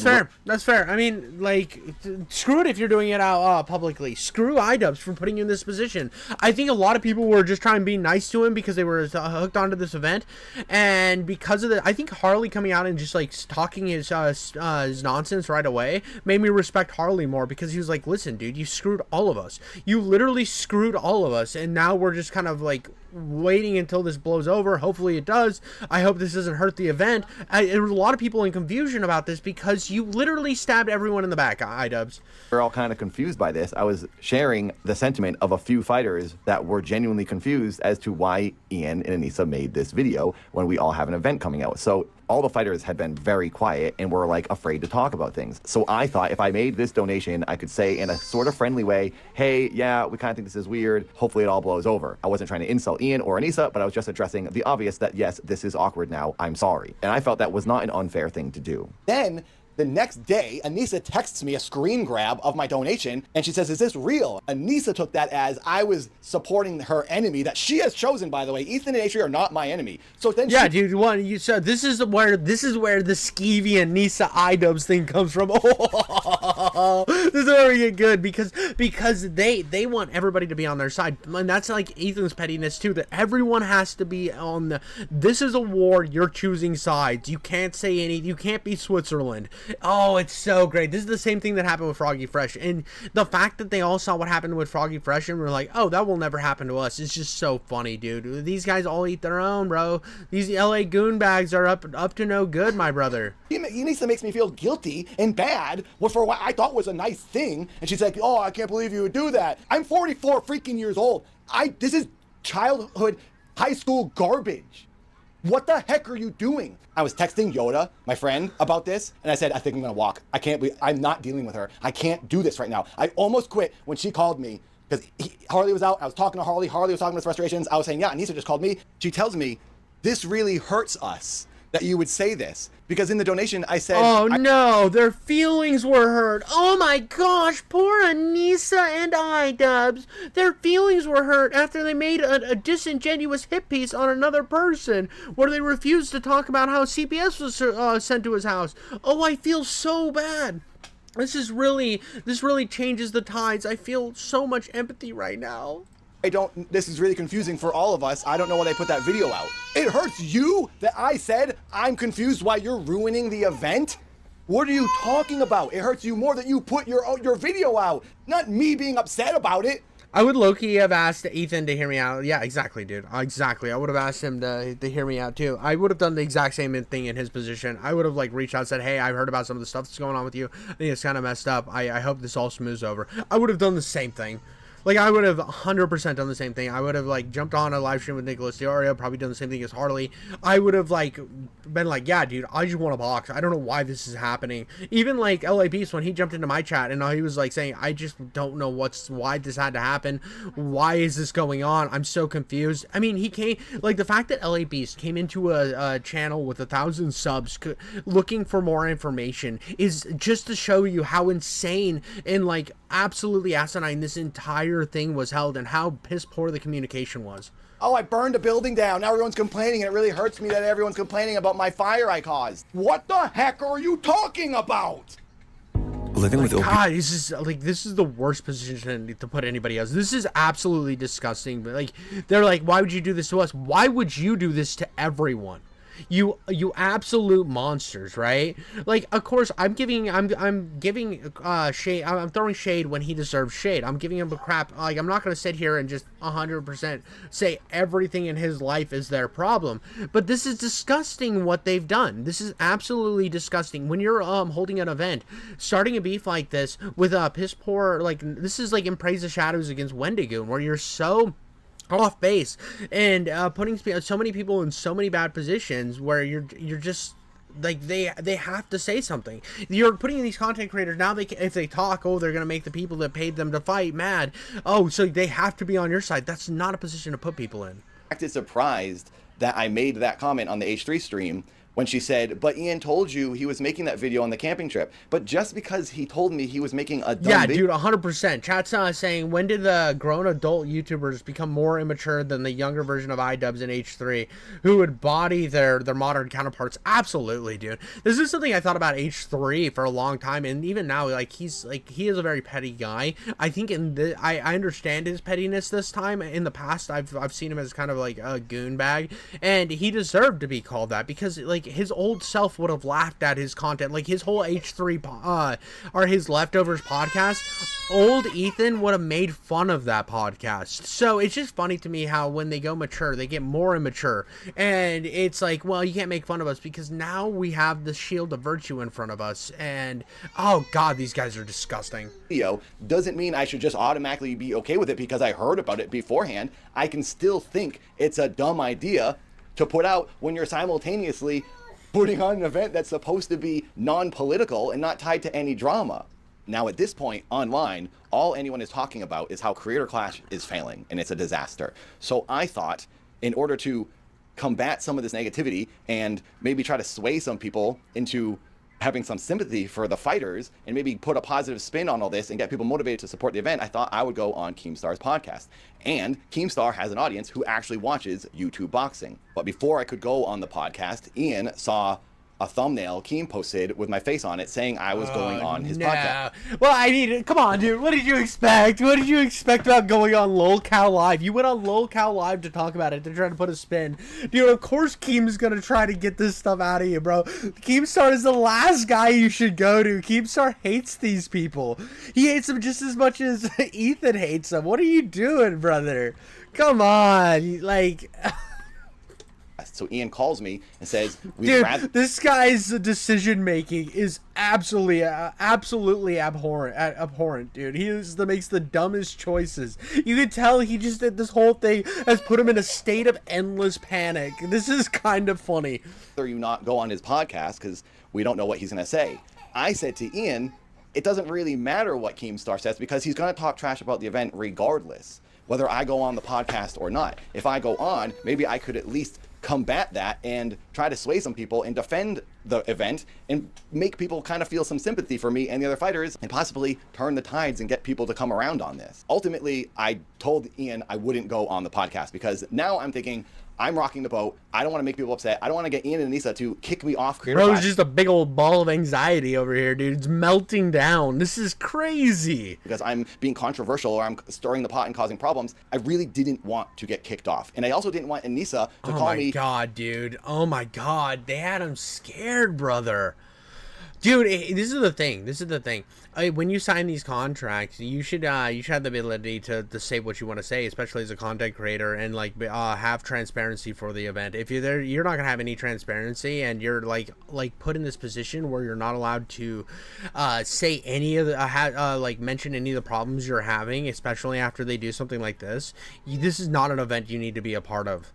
And get after me again for doing something that she didn't like. I thought this was too risky for me, and I was jeopardizing my own stance in position in this event. So I said, fine, I won't go on the podcast. But the whole time I'm thinking, I really do want to do this. I want to go on there and talk to Keemstar and try to promote the event and face all this criticism and try to do some damage control because no one was doing that. But I did also get injured that day in sparring. My arm went numb, which is a thing that happens sometimes when I got hit. So I had to go to the doctor. So it was probably for the best that I went and got that checked out. But I did say to Keemstar, I would like to come on the show later and talk about this because it was something I wanted to do because nobody else was doing any damage control for this event.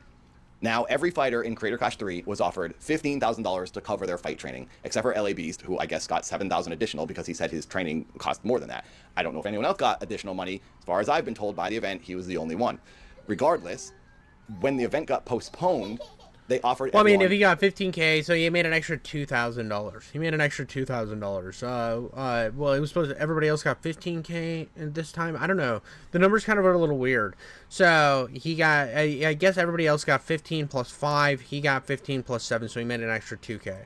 An additional $10,000 as an extension to extend your training until October.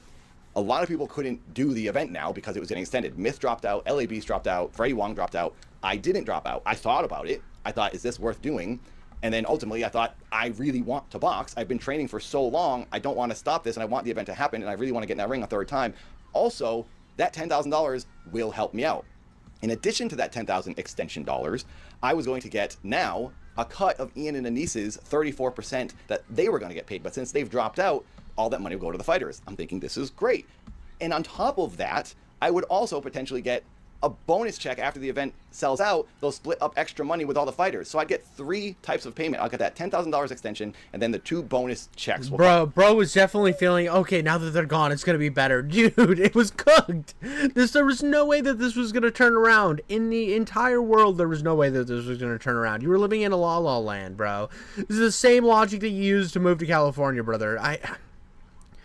I don't know why he didn't drop. I'm being like, I feel like I'm being like unnecessarily mean to Dad here, but like, come on, dude. You didn't see any of this coming. This is just bad decision after bad decision, brother. All them.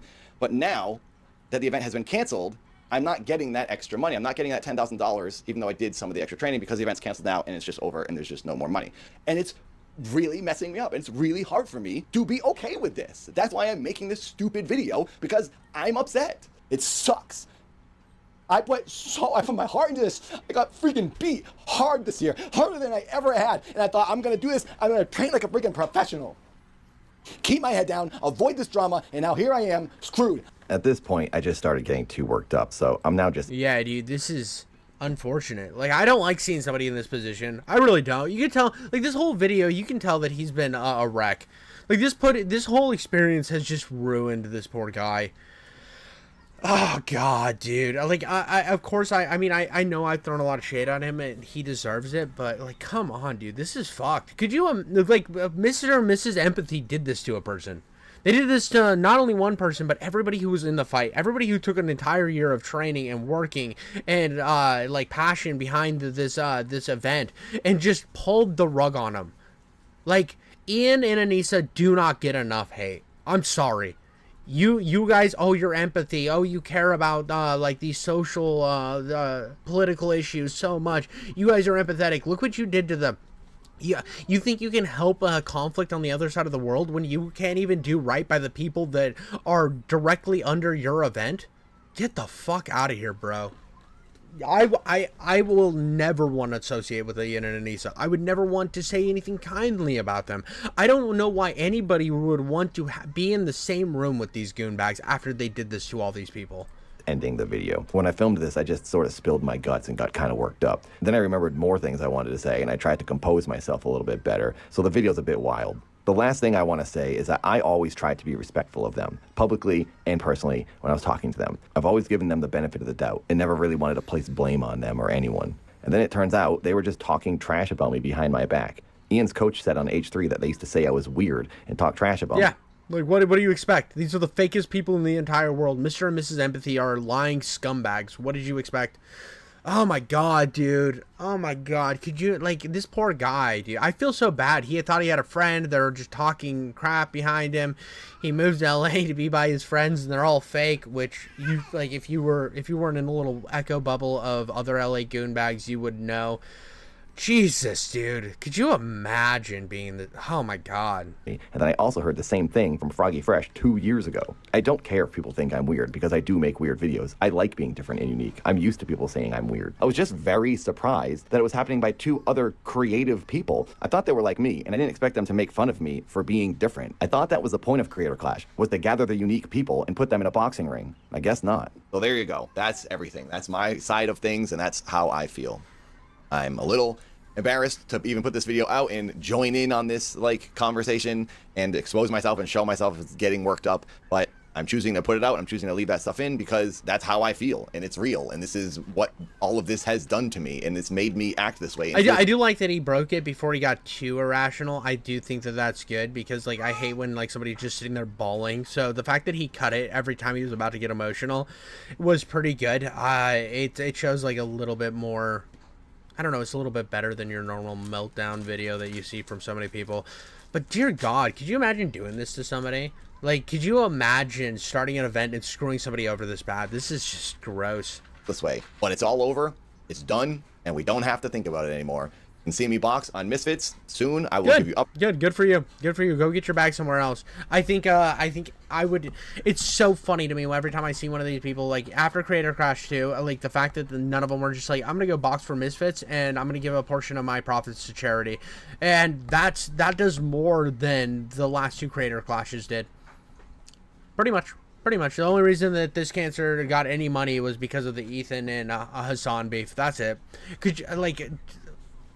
dude, I don't understand how Ian even has a career anymore. This is worse than any other thing I've seen on the internet in a long time, and that's why I've covered it so deeply. This is just wildly like incoherent nonsense from Ian's side and the Hassan side. It's like, yeah, dude, 10 gazillion lashings for iDubbbz. He deserves more than that, dude. This is wild. I honestly don't think, like, if you're a fan of iDubbbz, I don't have any respect for you. If you're a fan for like the Hassan people, look what you guys did to a charity event. Like, you guys want to call it a charity event? Look what you did to a charity event. Updates on that once I have them. And thanks for listening. Thanks for watching. Don't expect any more videos like this. I'm never going to do this again. Goodbye. Dude, wild. What a wild meltdown video. Jesus. Yeah, dude, I think that's the best way to encompass like what the effects of this Creator Clash drama was. How like incoherently like asinine this whole situation has been up until this point. Watching like the fallout of this is something that I've never seen before, and I don't think I'll ever see a drama this big again. This is honestly the most insane drama I've ever seen on the internet, and it'll be a while before I see something this chaotic that affects this many people in a certain situation. So, iDubbbz, you're a loser. You have I don't respect you. You have nothing going for you. I hope that your channel goes away in obscurity. Anybody who's a fan of iDubbbz, you're a loser too. I mean, just look what they've done to everybody else who was involved. It's disgusting, and I don't know how you look into yourself in the mirror at night. But that's all I got on that one, guys. This is insane, and I don't even know what to say anymore. All right, boys and girls, we recently covered the absolute cluster meltdown of the Creator Clash situation due to iDubbbz wanting to glaze up Hassani boy, old hummus pickles. Well, Hassan can't go an entire week without getting himself in some sort of controversy, just like iDubbbz. I mean, like, it's all so insane to me that these guys are just consistently torpedoing themselves on the internet, and yet this zealot fan base still loves them. It's so insane to me. But I recently saw that Legal Mindset is having a beef with Hassan, a pretty massive one on the other hand, because of the Ethan Klein stuff, and I figured I would get his perspective on the whole thing and really dive into what's going on with that drama.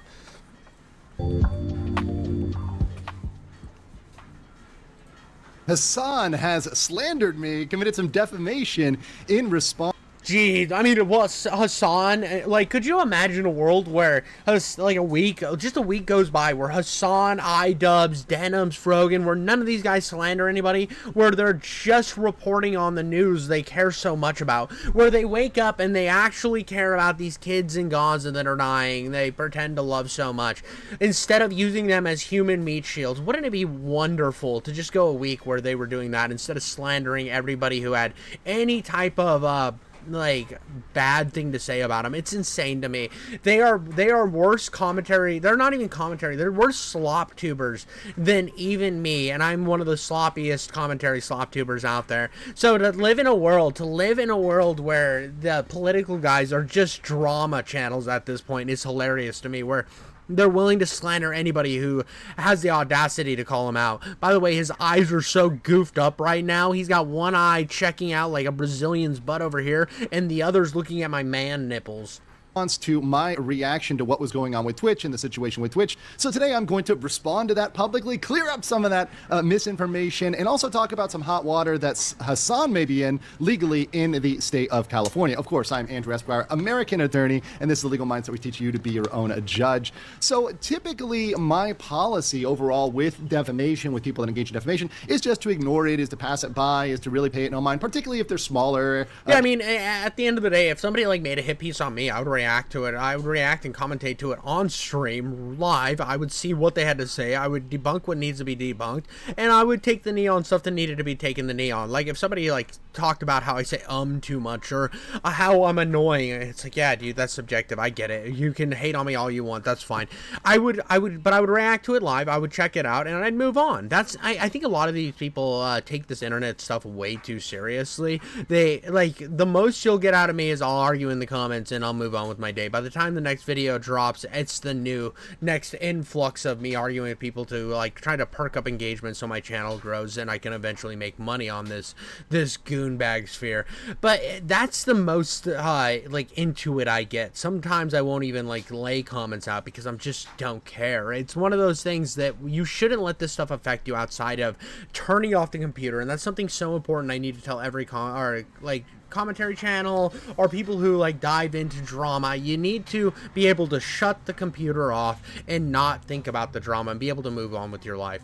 Channels and smaller people, really to ignore that at large. However, when a channel of 1.7 million people spreads false information about yourself, clearly not having watched a single one of my videos or really knowing much about me, it seems, other than what the most deranged antis might try to cook up, there is some need to respond to that. And also, there is a need to bring up some very real legal trouble that Mr. Piker may be in regarding California, especially as some individuals look to... The only dude I got a beef with is an actual pred, so I probably wouldn't respond if I ever got a thing made on me. I mean, here's the thing: if you got a thing made on you about, like, some guy that was an actual like goon bag, right, an actual monster, and you see that it got made on you, make it, and make sure to pad out all the information you can possibly have about this guy being worse, and put that in. Every time he said something about you, you're like, well, I don't know about that, but actually these are some leaked DMs you have, or something like that. That's what I would do. I would just go through and just hit them as hard as I can with all of their misfortunes throughout it. Come against him. So first of all, we're going to start by reviewing the defamation itself, and this does come in the form of a video which I have right here for you guys, and this is Hassan kind of responding to his chat. You know where he got this? He got this from Yeet, because Yeet screen caps everything in, like, -14p. and talking about me and why he's not going to review my videos. And I just want to start out by saying I love the fact that you're going to see immediately how he jumps to ad hominem, because ad hominem or personal attacks, when used as a debate strategy or when used to rebuke someone, actually represent a concession. That actually means you are incapable of making a legal argument or an... Well, that, or you just want to make fun of people online. That's true. But see, Hassan likes to put himself up there. So there's a difference between like somebody like myself who uses ad hominems all the time. That's one of my favorite things to do because I don't care about this. I'm here to make fun of people online. I'm not here to win an ideological war. I don't care about that. I'm here to have fun. I'm here to make fun of like people as much as humanly possible. If I see somebody that's a goonbag like Hassan, I will make fun of him for being a goonbag that spends like 40 minutes a day just looking at himself in the mirror and making out with the mirror. He gets fully enclosed. He has one spot that he's never cleaned, so it grows bacteria, so he can feel like his own mustache is like making back with him. And this is like the thing that I'm not here to win an ideological war. I'm here to throw poop on the internet, and I'm having fun with it. But people like Hassan and a lot of these political guys that think that they're like righteous intellectuals, they'll start throwing that stuff in when they have no argument, and it's pathetic. It's like that's their whole goal, is to win these arguments, but they don't have any actual positions, so they insult them so their fan base will go insult them as well. Objective argument or an informed argument or in any sort of educational argument, you're simply trying to discredit someone personally to get around the fact you lack the capacity to actually argue. And so I actually don't take offense to that. I'm very used to it, having been on the internet for years now. So we'll get into this video and the thoughts by Mr. Piker. Well, I mean, like, the idea that he doesn't even, like, he doesn't even pull in the information that he's talking about 99% of the time. What he tells people that they're always pulling clips out of context. He's like, oh, you're pulling these clips out of context. But then he does the same thing. Everything that Hassan is projection. He's the most guilty of projection I've ever seen anybody be on the internet. Dog, have you seen the legal mindset video? Dude, there's something so funny about people being like, dog, have you seen the legal mindset video about you? Dude, if I were to cover every Rumble lawyer, fake lawyer that actually is... So let's stop right there. Okay, so Rumble lawyer is very interesting, and I think he may mention Rumble again. While I do have, I guess, still a Rumble account, I haven't uploaded it to years. I don't stream on Rumble. I only stream on YouTube, primarily as a major platform. I've tried the others. I don't like them. Rumble, just as a comment, initially offered a very good package contractually to stream on their platform, good advertising packages. That fell off way back towards the COVID day. Also, dude, like, I looked into... So when I first started my YouTube channel, what I was going to do is I was gonna put on every platform that had like any sort of clout whatsoever. I was gonna go in every time I uploaded a video. What I was gonna do is make sure that it was on every single platform. I realized right away, without a shadow of a doubt, that it is a nightmare to upload to anything other than YouTube. It doesn't have... YouTube has the most seamless upload ability. It's nice, it's comfy, it gives me a nice little hug. It throws a blanket over top of me, puts one hand down my pants and starts stroking. It is wonderful to me that I have that ability with YouTube, but everywhere else is a nightmare. Like, I think I posted like 3 videos to Rumble. It wouldn't even show my thumbnails, and I said, this is garbage and I'm never posting on here again. I was going to do the same thing with BitChute, and Rumble was like I was like BitChute, Rumble, Odyssey. I was going to go a full everywhere that I knew that, because I was like, I want to be big no matter what. I want to like spread myself out as far as possible so that I can get some sort of recognition. I was going to stream on Twitch. I was going to do everything, right? And it sucked. It honestly sucked. And I was like, dude, I'm a one platform guy. I'm going with YouTube. This is going to be my thing. I just don't like, it wouldn't even let me upload my thumbnails with my videos half the time on Rumble. And the half the time, I mean, like, one video has a thumbnail, I think, on my Rumble account from like 4 years or like 3 years ago. Or 2 years ago. I don't know how long I've been doing this, but so when I first started, it was like my first week, and God, I hate that platform. I hate it so much. The user interface sucks. So yeah, that's kind of a weird thing. Now, fake lawyer is interesting, and I want to throw out here that that's possibly the most defamatory thing. Now, I want to give Mr. Piker some credit here, because perhaps he knows nothing about me or knows nothing about the law. Well, clearly he knows nothing about the law or what words mean. Lawyer is anybody with a law degree, whether or not they're licensed and practice law. So anybody who's gone to law school is indeed a lawyer. Now, attorney is someone above lawyer. You could say that word is perhaps not interchangeable, but similarly related insofar as they are not only a lawyer, not only do they have a law degree, but an attorney has to be licensed to practice in their state. I'm licensed to practice in the state of Florida. So I am both a lawyer and an attorney above that. So thinking about that logically, as a little bit of education, all attorneys are lawyers, but not all lawyers are attorneys. So there you go, Mr. Piker. That's a language. Dude, I love the fact that this guy's just like destroying him on the fact that he understands the minimal amount of research that has to be done. It's so funny. Hassan just be out there saying stuff, which is fine if you're just like an internet goombag who says stuff. But like, again, people think that Hassan's like a respected source on a lot of these things when he is no better than like me. He's no better than me, and I'm just a poopster, bro. I'm just a diarrhea slosher. That's all I am. And the fact that he thinks he's above that position is so funny to me. So that statement is indeed false, right? That I am a quote-unquote fake lawyer because I indeed possess a law degree from the University of Florida. So that statement in the future would be defamatory. And with Mr. Piker, we do have to remember, and with myself and other figures, is that we are all public figures. So we follow the New York Times versus Sullivan standard. We have a higher standard for defamation than the normal private individual. So now that that's been clarified publicly for Mr. Piker, and that he will well know that information is false and defamatory, to continue to do so would perhaps incur liability on the part of Mr. Piker. But let's continue to see what he has to say about me. This is fun. Like a fucking right-wing freak that spends most of their time talking about like trans people. So that's very interesting. So I will say this. Most of my time talking about trans people, the issues I have been covering lately have been the Ethan Klein lawsuit, have been Johnny Somali, have been Vitali. Now, unless you are counting something with Somali or Vitali as a trans issue, which I would struggle to understand how that would fit in. It's always so fucking hilarious, dude. It's so good. Hassan just pulls left-wing talking points out of his pocket, throws them at the screen. His chat goes, "Nom, nom, nom, nom, nom. Thank you, Daddy Hassan. We shall drink the Flavor Aid." And then every time anybody who's involved rebukes it, it's just the most easy thing to debunk every single time, because this guy has no ability to do any actual research or think for himself. I have proven in streams before how he'll just read the chat and use that as his ultimate win against the entire discussion. He won't even think of the funny lines himself. Sometimes he'll put a little voice on them. Ooh, look at how special you are. God, he's so lame.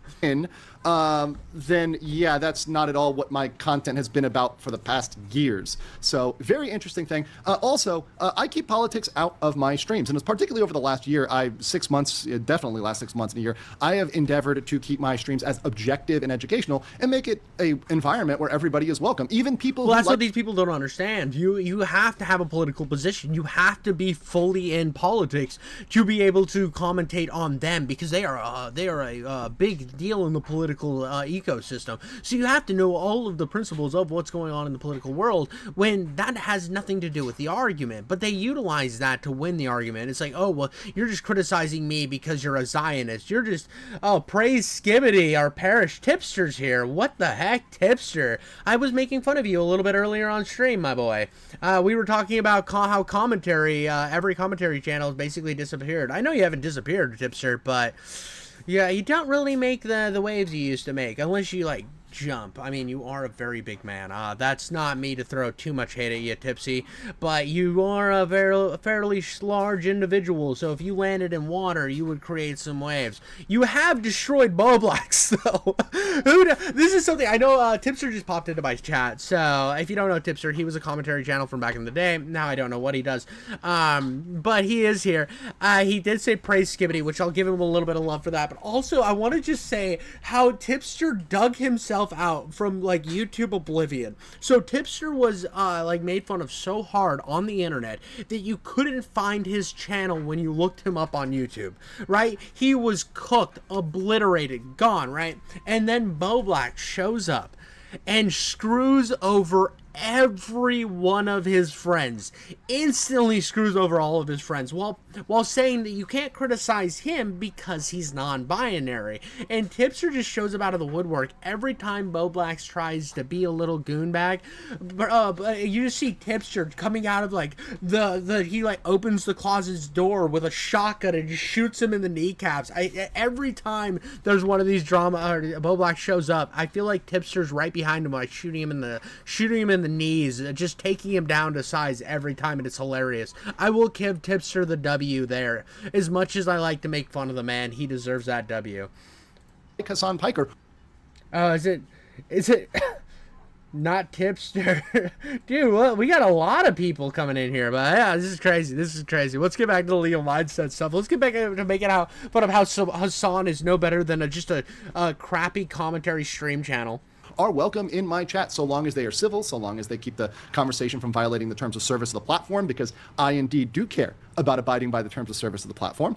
That is your... I hate the terms of service. To be honest with you, I'm going to be real about terms of service real quick. I think it's garbage. These social media companies have the right to exist because of the Section 230, which means that they... I know, Tipster dipped right away. What a little goon bag over there, dude. I got Local Aussie. Dude, what is Keem going across seas now? Hold on, dude. I have so much chaos going into my chat. So much. We have a new lolcow just dropped. What is going on? What is Keem spreading his... Dude, Keem's penis must look like a pancake by now. Look how many... Oh my god. How many of these channels called me? I dipped. He's still there. He's still there. I definitely made fun. I'm a fat man, dude. When I jump in the water, Tipster, I have man boobs. I'm like a 240-pound man, obviously. Dude, we don't even have an Australian on the show. What is going on with the lolcow universe? We have Tech Talk. Didn't that one die? Didn't Tech Talk die? Which one was that loser David Jaffe on? Which one was the one that David Jaffe on, the big loser? I don't like him. He ended up screwing everybody over and getting kicked off, which I 100% knew was going to happen. But, oh my god, there's so many, bro. There's so many. You guys just you guys probably start a stream and consistently have a stream going for 24/7 of the day. Like, this is insane to me, brother. What's going on with this? Let's pop in here. I know I'm on a whole different ecosystem right now. What do we even got? See, usually, you can throw down a smoke pellet, take down both guys at once before anybody notices. Jeez, I don't even know what's going on here. This is so funny, dude. Look at this. Look at this guy. Who is this? Are you the one in the hat? Is that who we're talking about? Is that the Revive show? Okay. We be having fun. Hey, look at you guys go. I'm proud of you. Go have fun. I mean, if Keem's paying you to have fun, have fun. Oh my god. Before bed. Rub Vicks Vapor Rub on your feet. Put socks on and cover up, no matter how hot you are, so you can sweat that virus out. Also, cut onion in 2 halves. Put on each side of nightstand. What is even going on? This is wild. Oh, yeah, if you wear the hats and shit. You look like the most normal out of the 3 people on the street here. This is crazy. This is crazy. What world are we living in, bro? I didn't know it got far. I used to be a big Lolcow Live fan back in the day, and now it's like massive, dude. You don't have... No, dude, I'm a poor person. I'm a poor person.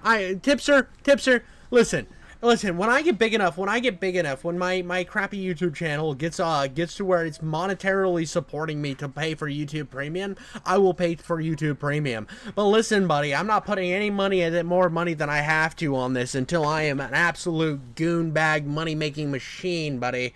I'm sorry, I don't even, like, I'm so retarded when it comes to this tech stuff, I barely know what I'm doing. I was literally fired from the show and brought back. There's lots of lore, dude. That's crazy. Maybe if you can find a lore breakdown, I'll watch it on. We want the tip as a guest. Well, if you guys ever, what I was gonna say is, if you can find a lore video on why you were fired, I will watch it on my channel because I find the WWE verse of the lolcow world hilarious. Are welcome in my chat, whether you're right, left, center, whether you're apolitical. Dude, this is crazy. This is crazy amount of like wild. I got Tipster and Tipster giving me shit for the type of content I make and not having YouTube Premium. I'm learning about the 87th Keemstar lolcow verse all in the middle of this Hassan video, which is just, I did not see this is where this was going. I have derailed this son of a bitch so far. I've probably hit an orphanage by now. Those kids are running out screaming. The train conductor's crawling out like, he looks like the dude from RoboCop crawling out of the the thing. Not sure you can afford my appearance fees on lolcow Aussie, dude. What is Tipster's appearance fees? Do I just have to send you like a bunch of pictures of goth mommies as payment? Is that what I gotta do? Whether you don't care about politics, it doesn't matter at all. Showed up in my recommended. I'm just kind of here. Look at Tipster, dude. What a sweet, sweet boy. To me, I care about the law and educating people on the law. That's the core of my channel. So let's continue. I would lose my mind. I would have no time to cover anything else. I get it. A lot of you are drama perverts, okay? And I mean, you're a drama pervert, Hassan. That's all you do anymore is do drama. Like, this is insane that your entire life is just drama. When you think about the prospect of drama, but I'm not. I will say, I actually do not like drama. And in fact, on my channel, I try to avoid drama. In fact, even in carrying out my behaviors. Well, I mean, that's kind of not true. I'm gonna hit you. I'm gonna hit you with a little bit of a pushback there, Legal Mindset. I mean, you cover drama characters. Your channel, like you said, consists of Vitaly, Legal Mindset, Ethan Klein, all the popular things that are going on in the world right now, because it's the dramaverse. You are covering drama, my boy, brother. That's what you do. Like, come on. You know, this is as bad as Hassan saying he doesn't cover it. Try to make sure that I am focusing more on the legal aspects of things rather than the dramatic elements, the interpersonal problems, stuff that people did. Dude, Tipster. I see Tipster in the chat. He just brought up something that's fantastic. Oh my god. I actually went down a rabbit hole of this on my channel. If you want to see something great, Tipster, you want to see, I definitely got limited ads on it. It's hilarious. Bo Blacks and his new gaming buddy Otter was one of my favorite videos I have made on the channel. It is hilarious watching the goon bag. What was that? It was so weird. The dude, like, I'm pretty sure that gaming Otter guy, like, eats people in Roblox. He like finds cannibalism games in Roblox just to eat people. Dude is just being wild, bro.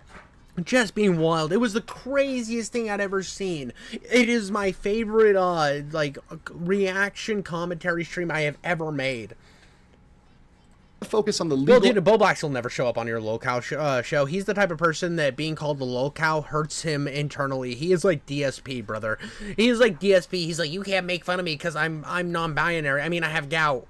Elements of a story. Now, sometimes to get to the legal elements, you have to give background, you have to give context, because things don't make sense in context, without context.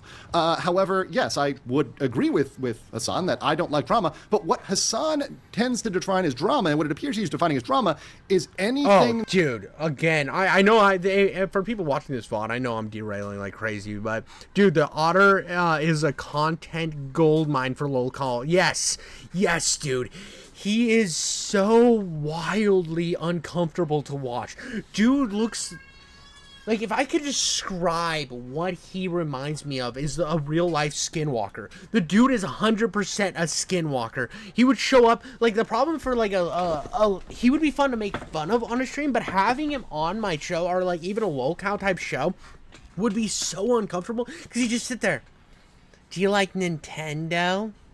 Hey, what do you think about the gift that I gave you? Oh, God. Dude, if I was in an elevator with that guy, I would be scared that he was, like, secretly planning to, like, pull my underwear off and wear them as, like, a t-shirt or something. Whoa, so uncomfortable. The dude makes me wildly feel the, like, oh, dude, what's that thing? The ick, brother. They give me the ick, brother. That disagrees with the thing. Dude, what? What did you see the stream where he started he was starting shit with the Jack in the Box employee? I did see that. Oh my god, he clipped that. I think he clipped that to his shorts, bro, where he just started random shit with a Jack in the Box employee. He's a psychopath. The dude's a psychopath. Things he's doing. So by somebody saying what you are doing is objectively risking lawsuits, it's objectively wrong, or for example saying that, hey, your orbiters, Denims and Frogan, they're going to lose under copyright infringement. Here's the explanation of the law. Apparently that's drama. Dude, then he told, dude, you know what's so funny? Okay, we're gonna go on a little breakdown here. We're gonna go on a little bit of another side quest, right? We're gonna go on a side quest. I'm pulling up my chat. We got my chat right here. He told his massive audience to downvote that location. I checked the recent reviews and not a single person did. It's so funny, dude. We're gonna pull up his channel. I know that when this is a VOD, I'm gonna have so many people complain. I don't give a shit. Go complain. Be a little bitch boy at me. I don't care, dude. It's the Gaming Otter, right? Gaming Otter right here, dude. Oh my god, this is so good. This is so fucking good. Oh, dude, watch this, dude. Watch this. We're gonna go to his channel, dude. Hello, everyone. Nick, the Gaming Otter here. Got my 3DS. Dude, Luigi, so I have how long has he been on the platform? We're gonna go how long he's been on the platform. So he's got 12 million views in his entire time being on the platform. We're gonna go videos, his latest uploads. He's in the 200 and in the last 13 days, his biggest video is 600 views. Biggest video is 600 views, right? We'll go 2 weeks. 2 weeks was 648 views. We're gonna go to the oldest. The guy's been doing this for fucking 14 years. He's been doing it for 14 years.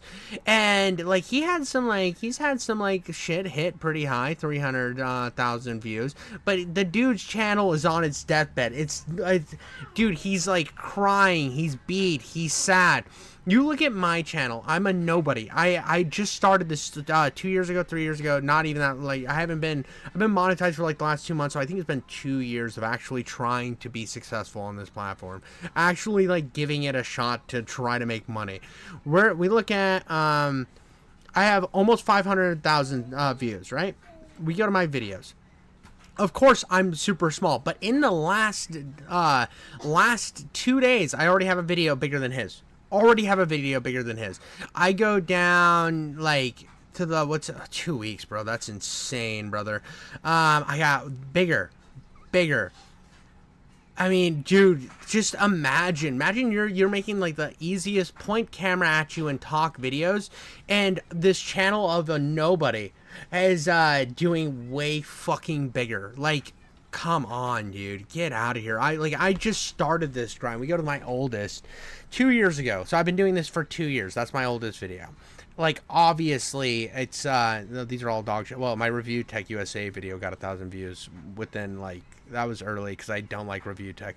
But you look at like where this is. I crushed this fucking crushed this fucking guy without even trying. Like, I'm like new to the scene, and the guy can't even. Dude, these people are so funny to me that think that they're bigger than they should be. It's like, yeah, I'm a nobody. I'm a fucking nobody. I'm never like there's. Okay, I'm not gonna say that I'm never gonna be somebody, because I'm definitely gonna be somebody on this platform. Whether it's this channel or my podcast, because I'm very passionate about my podcast. I don't throw a bunch of poop on my podcast. It's just about reading creepypastas. One of these channels will do good, and I will be like in a way better position than this guy after 14 years on the platform. How can you spend 14 years doing something and never figure out what was successful about it? To object, like Tipster said, I have a dead channel, but at least I'm not in denial about it. Otter's delusional and talks about himself like he's an E-celeb, and that's like 100%. Like, at least Boblax has not Boblax. I mean, Tipster has the self-awareness to know where he's at. Like, the dude, I'm giving a lot of respect to Tipster.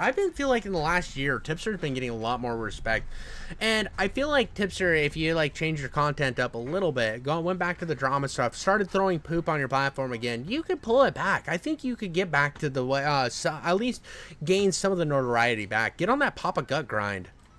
Educate people on the law.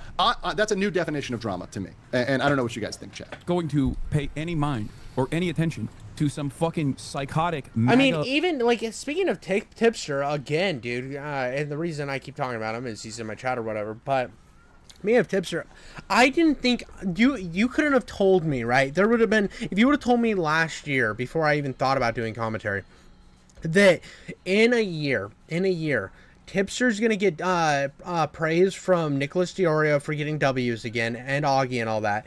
If you, I would have said you're up shit creek without a paddle. There's no way that people are gonna start saying that Tipster's getting W's again. There's no way.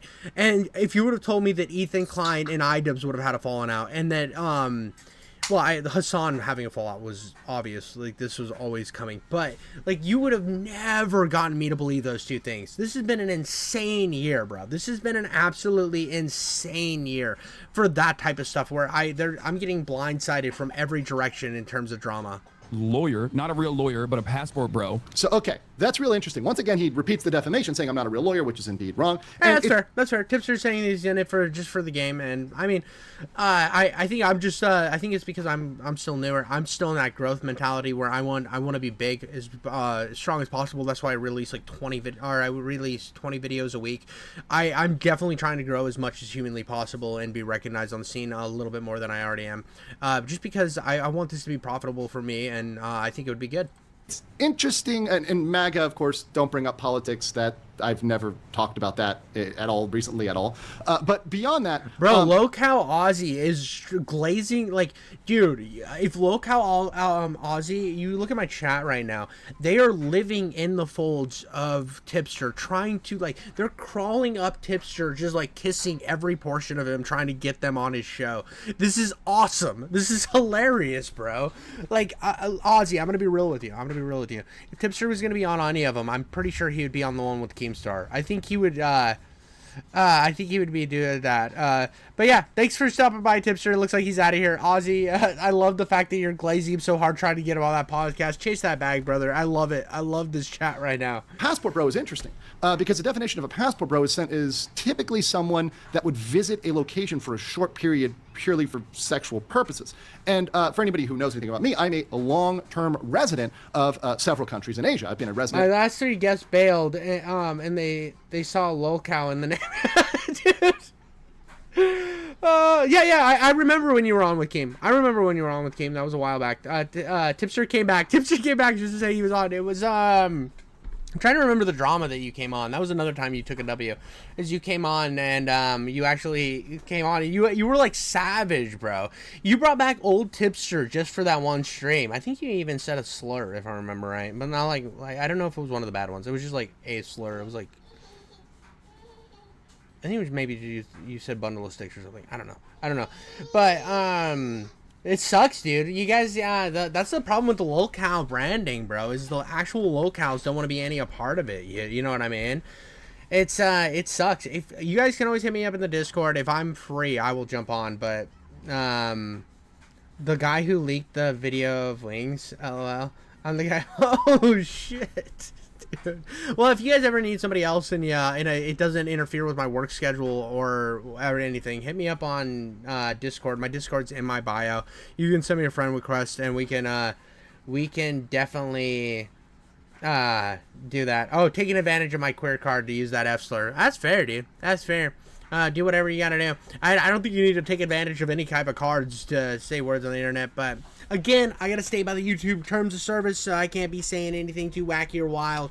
I stick to my favorite things that I can get away with, gay and retard. That's all I can say. Those are the only ones I got. That's all I'm allowed to do anymore. Also, I can call people schlim people or like make up stupid little made up words.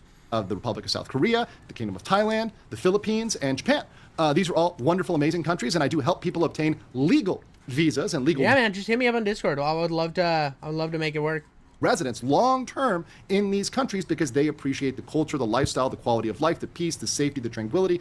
These are amazing things about living in Asia. And another amazing thing is that, unlike America, and this may be surprising to Hassan, it is not as easy to get away with being an illegal migrant to these countries. So if you try to illegally migrate to Japan or Korea, very good luck to you, sir, because likely you will end up in the cell next to Johnny Somali, aka Ramzi Khalid Ismail, if you try that in Korea. It's not going to go well for you. So I would insist that perhaps the only person that perhaps between the two of us would be a passport bro is the individual who visited Berlin solely for the purpose of going to a brothel. But that's neither. Jeez, I love that this guy like comes in, he's like slow roasting to like he like slows it up. He hits it with a bunch of like the lawyer speak, bro. The not lawyer speak, more like he's coming in with like facts and he's like leading it, and then he hits you with "You went to a fucking brothel, you goddamn goon bag." He's doing it in such a polite way that it's hilarious. hilarious. This is one of my favorite things I've seen. Just he's slapping him in the face with typical commentary slop, but doing it in such an intellectual way. This is beautiful. This is one of my favorite videos I've seen on the internet in a while. Here nor there. Let's continue. Who offers fucking courses on becoming a passport bro, who primarily fucking streams on Rumble. Neither one of those things are true. I do not have a single course on becoming a passport bro. Typical Hassan just saying stuff. Bro just reads his chat and somebody's like, he's a passport bro. He's like the lawyer running from California, blah blah blah, our SA charges. It's just like he reads his chat and just instantly says all those things like they are verified factual, or he'll see a tweet and say it's verified without doing any research or any effort to make himself like reputable in any sort of way in politics. The dude's a drama streamer without any of the effort behind it. Like, it's so funny to me that I watched him and his whole groupies peddle so many lies during this Ethan Klein thing, and it takes 2 seconds to go over here, and I'm an idiot. Remember, I'm an idiot who barely knows how to function a computer. Boom. Type in what you need to type in, do the research, double check it, verify in 2 seconds. It's so easy, Hassan, but he can't even figure out how to do that. He just slanders people and he gets away with it. And I do not primarily stream on Rumble. I only stream on YouTube. So, yeah, there we go. Why do you guys come in here and ask for this stuff? It's never going to happen.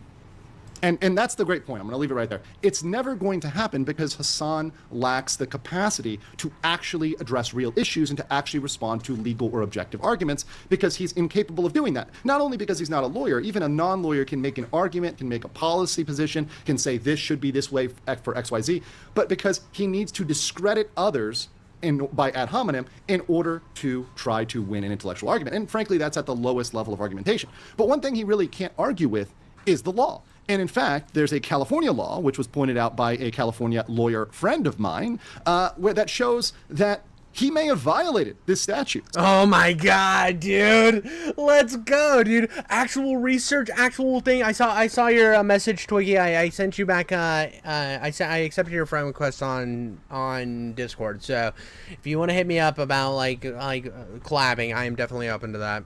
But I love that he just slaps him instantly. He's like, "Oh, Mr. doesn't ever research anything? Well, here you go. Here's some fucking news for you, brother. I'm going to slap you with the strong arm of the law. The big meaty veiny schmeat of the law is coming for you." 653.2 involving electronic cyber harassment. So this is the statute which reads, every person who with the intent to place another in reasonable fear of his safety. So if you have the intention to scare somebody else, to place them in fear of their safety or the safety of that person's family by means of an electronic communication device, a computer or a cell phone, and without the consent of the other person, and for the purpose of imminently causing that other person unwanted physical contact, injury, or harassment by a third party, electronically distributes, publishes, emails, hyperlinks, or makes available for downloading personal identifying information, including but limited to a digital image of that other person, or an electronic message of a harassing nature about that other person, which would be likely to incite or produce that unlawful action. So he put out that photo, and he engaged in those actions with the intent to instill fear in that other individual. So that individual could look into contacting California law enforcement, could look into that. Oh, dude, the wrong guy that he threw up on screen to, like, he's like, look at this guy. We need to, like, go harass this guy and go goonbag him, right? That guy that was the wrong person has the right to sue. Ooh, that's interesting. Look at him, a big veiny meat sausage in Hassan's mouth right now. Pertaining to Hassan and take action thereby. Very interesting and something for him to worry about, but of course, only if he addresses the real issues. Let me know what you guys think in the comments below, and I'll catch you on the next. That's so good, dude. I want that guy to sue him then. I think it would be funny. Honestly, I just want him to sue him because I think it would be funny for me, bro. I think it would be funny for me to cover more lawsuit Jim Jam. Schlimble Blimble Jim Jam. I would love to cover more of that garbage, bro. It's so funny to me. Every time I see this garbage pop up, bro, I'm just like, dude, this is so... It's so funny. I mean, this obviously has been an insane rabbit hole of me talking to Tipster and the LolCow universe. I will stand by that LolCow is the best internet It's basically, if I had to describe the locale universe, it is Desperate Housewives, or it's like the Real Housewives of the internet, 100% Real Housewives of the internet. And so I think it's funny they popped up in my stream. And also Tipster, I gave Tipster plenty of W's. He deserves to get a couple every now and then. Also, he stayed in chat even though I made fun of how fat he was. So big ups to that guy. But yeah, that's all I got on that. That was chaos. Thank you guys so much, and I'll catch you on the next one. Alright, boys and girls, this is going to be the last thing I cover for today. I have other things I gotta do and priorities I gotta get to. So this is called Stop Viewing CP and to Report It, Just Report It. This is by Slime Beast. We've watched their videos in the past. He is a good, he's a decent creator. I really thought his video on Wendigoon was pretty alright. I think he could have clarified a little bit more in his last video about what Plague Moth had to do with everything, because I'm still a little confused on that.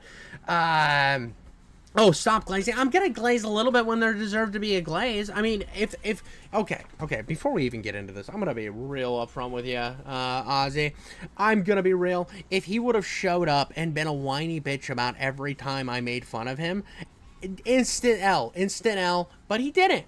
Tipster stuck around, and I made a lot of jokes about him. He stuck around after I said that the only way that he would get paid is by you printing off pictures of goth girls. He stayed around after I said that he causes tsunamis.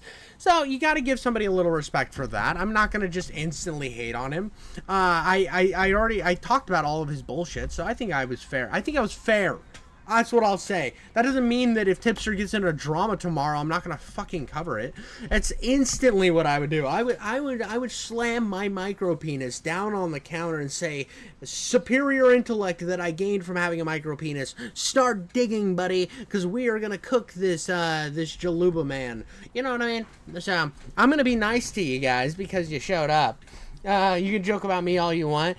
I mean, you're the most normal looking guy in the locale universe, and that's crazy to me. Like, you just showed up. I mean, Keem gave you money here. Let's go back to, oh no, I'll just pull it up here. Hold on. Go to channel. Let's pull this up, dude. Knock somebody out. I do think y'all need to get somebody to clip your shit into smaller sections of the videos. I really think that would be better, because it's so long every time, dude. Like, it's like 2 hours, 4 hours. I can't justify. People can't justify like watching this shit. Like, you know what I mean? I mean, watching it like let's say you want people to free advertise your shit and make fun of it. Like, even if you guys are the clowns of the situation, like, get the fuck out of here. You got all these long shits. Go through, clip them up, put the funny moments. You don't even have shorts. What the fuck you doing over there, guys? Like, you gotta have shorts or something. I mean, even if you're just, like, cutting from popular shorts. I'm too lazy still.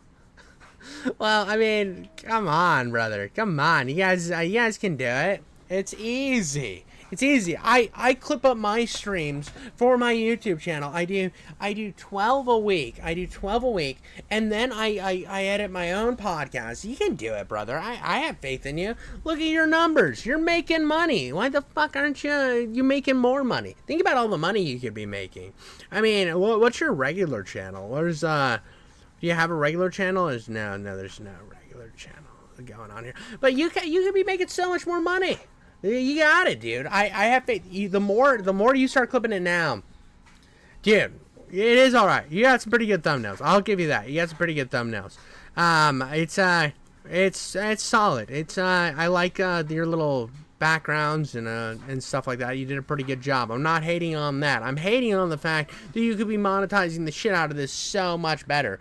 You could do this so much better to the point that you would just be raking in money. You're telling me if you posted, you got lives, you got no videos, if you just started cranking out like 5-minute videos, 2-minute videos of you guys like going unhinged on stream, saying absolute nonsense, you're telling me those shits wouldn't pay your bills as well? Just think about that pocketbook, my brother. Think about all that money you're missing out on. I have like 4 videos a day. Like, how often do you guys stream, right? Let's go to the streams.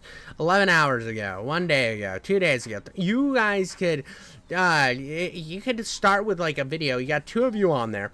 You guys could each take a video, and over the week just cut it up. It could be from an older stream. Who gives a shit? If you feel like you had a funny moment, just cut some shit out of that, throw it up on the internet, and make $1 bajillion. We're in it for the lulz. We're not in it for the money. Come on, you fucking teamed up with Keemstar, and you're not in it for the money. You got to get on that Keemstar mentality. You know why Keemstar's in it, so you need to be in it for the money. Like, there's could be so much money to be made here. I have faith that you guys can make more money. I want you guys to make more money is what I'm saying. I have a dream. I have a dream that the locale Australia that doesn't have anybody from locale Australia in it to make money. They will make that money. I have that dream and I want you guys to accomplish it. But Jesus, my computer's like crashing on me. I didn't put my graphics card in really great though, so it could be just my computer breaking itself. Who knows? We'll see what happens. Anyways, we're gonna go. This had a picture of Mutahar on it, and it said, "Stop viewing CP to report it. Just report it." So I don't know what's going on with Mutahar lately. He has been on an interesting turn of events. I have given him a lot more flack than I've ever thought I was gonna be giving Mutahar flack. You don't know who Keemstar is? What? Wait a second. Hold on. Hold on a second. You don't know who Keemstar is. The locale Aussie doesn't know who Keemstar is. You're part of Keemstar's locale universe. You're a part of the locale universe, but you don't know who Keemstar is. I would love to come on anytime you go. Next time you guys stream, let me know. I will pop on. You guys are probably gonna stream tonight. When I'm done working on my car, I will definitely hop on and I will give you advice. I will tell you how to not suck. But what? You definitely know who Keemstar is. Don't troll me, you goon goblin. Anyways, Mutahar's in trouble. We're gonna get into it. Stop viewing CP. Just report it. Blah blah blah. Slime bees. Stuff in there. Let's get right into why Mutahar's a goon bag. So what the actual shiznikes is happening? By the way, it throws me off every time this guy talks because he sounds like Mr. Medicare. Dear God, dude, what? Did Jim die? Did Cancer Man Jim die? And now he's been resurrected as a Lovecraftian being to do horror and make fun of Mutahar when he gets a free chance from reading creepypastas. What is going on here? This is unsettling to me. I feel like I'm going to be hearing about Bulba Garden in 2 seconds. On YouTube these days. Like, I can't say shit because YouTube doesn't like that. If you say it right in the beginning of a video, they won't promote your video to everybody. Yeah, dude, you gotta watch out for that first minute, bro. That first minute will cook you. I actually had to talk to my podcast co-host about this. I was like, dude, we're about to launch this thing, which I did launch the first episode. If you're curious and you want to hear like creepypastas, the first episode should be launched by the time this VOD hits. If you're watching the stream right now, the promo's out, but the first episode will be dropping on Friday the 11th. It's going to be awesome. It's going to be the biggest thing ever. My thumbnails are crispy clean for that channel. It's so good. Make sure to go to Haunted Router.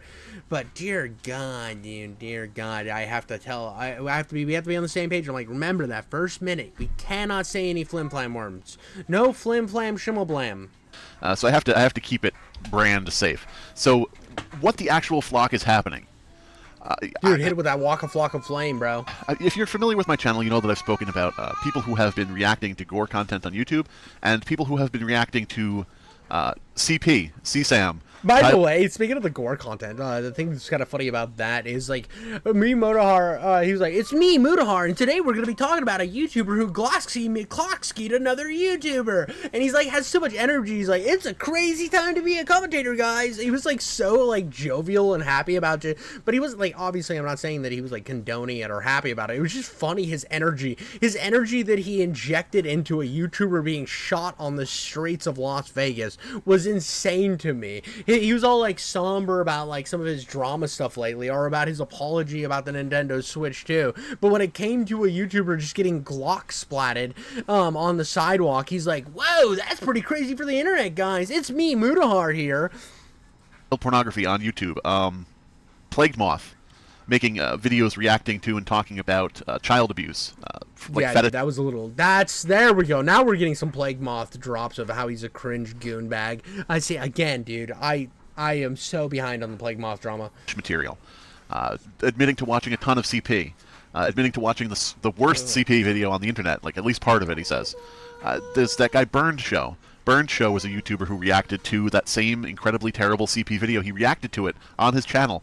And, like, at the end he said, well, I didn't keep the video, so it's okay. Like, no, it's not okay. You're watching CP. What is this? To me, it's insane that there's so many YouTubers that do this. Like, well, this is kind of funny, too. I'm actually going to go on a little tangent here, because a lot of people are still mad at Nuxanor for having, like, his thumbnail was, like, a certain way, or he reached out to Shadman.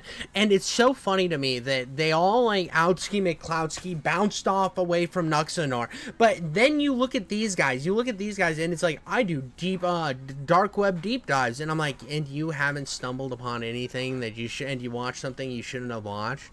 Get out of here, bro. Get off of your little high horse for a second.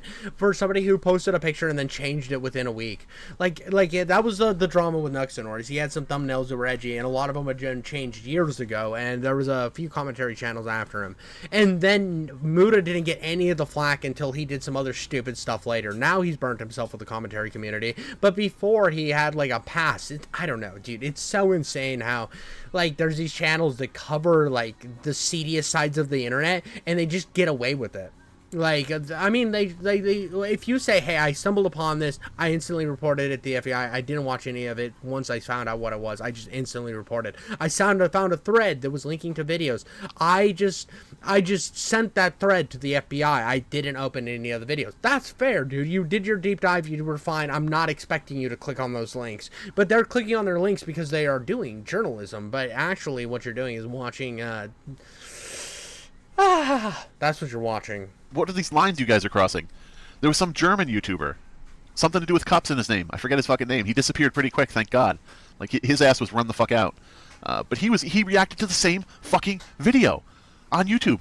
What is wrong with these people? And I don't understand. This is a rant video for anybody who doesn't get that already. Dude, 100% what they're doing is they're justifying this thing they're getting with their clout they're getting from that as them doing a service. So even though they're promoting this and sending it to a bigger audience, all this gore, all this stuff, they're also saying that they're doing it a service because they sent it to the FBI or whatever. That's all that's happening. I don't understand what the fuck is wrong with people. Imagine they're honestly just so cloud driven that it's destroying them. They're willing to do whatever to get some attention on the internet. And like people always will like throw shade at like all the slop people, which we deserve some of the shade. Like, to be honest, we are like goon goblins who are just talking and yapping over somebody else's video. But at the same time, it's like you look at this to people who are out there like watching like beheadings and stuff, and like sitting there with not even adding anything. Like, oh, don't worry, I reported this to the correct authority, guys. This is the type of stuff you need to watch out for on the internet. Next week is like, oh, don't worry, guys, I reported. Like, this is some taboo shit. This is some big no-no shit. This is a great big flashing sign that says "Do not." Okay. This is yeah, not... dude, definitely lolcow Aussie. It does sound like Jim. It is so. I think Jim is back. Jim is back, but he's a Lovecraftian demon beast, and that's okay with me. Something you do. And I'm not just talking about reacting to this content. I'm talking about watching it, consuming it, looking for it, being open to this content in general.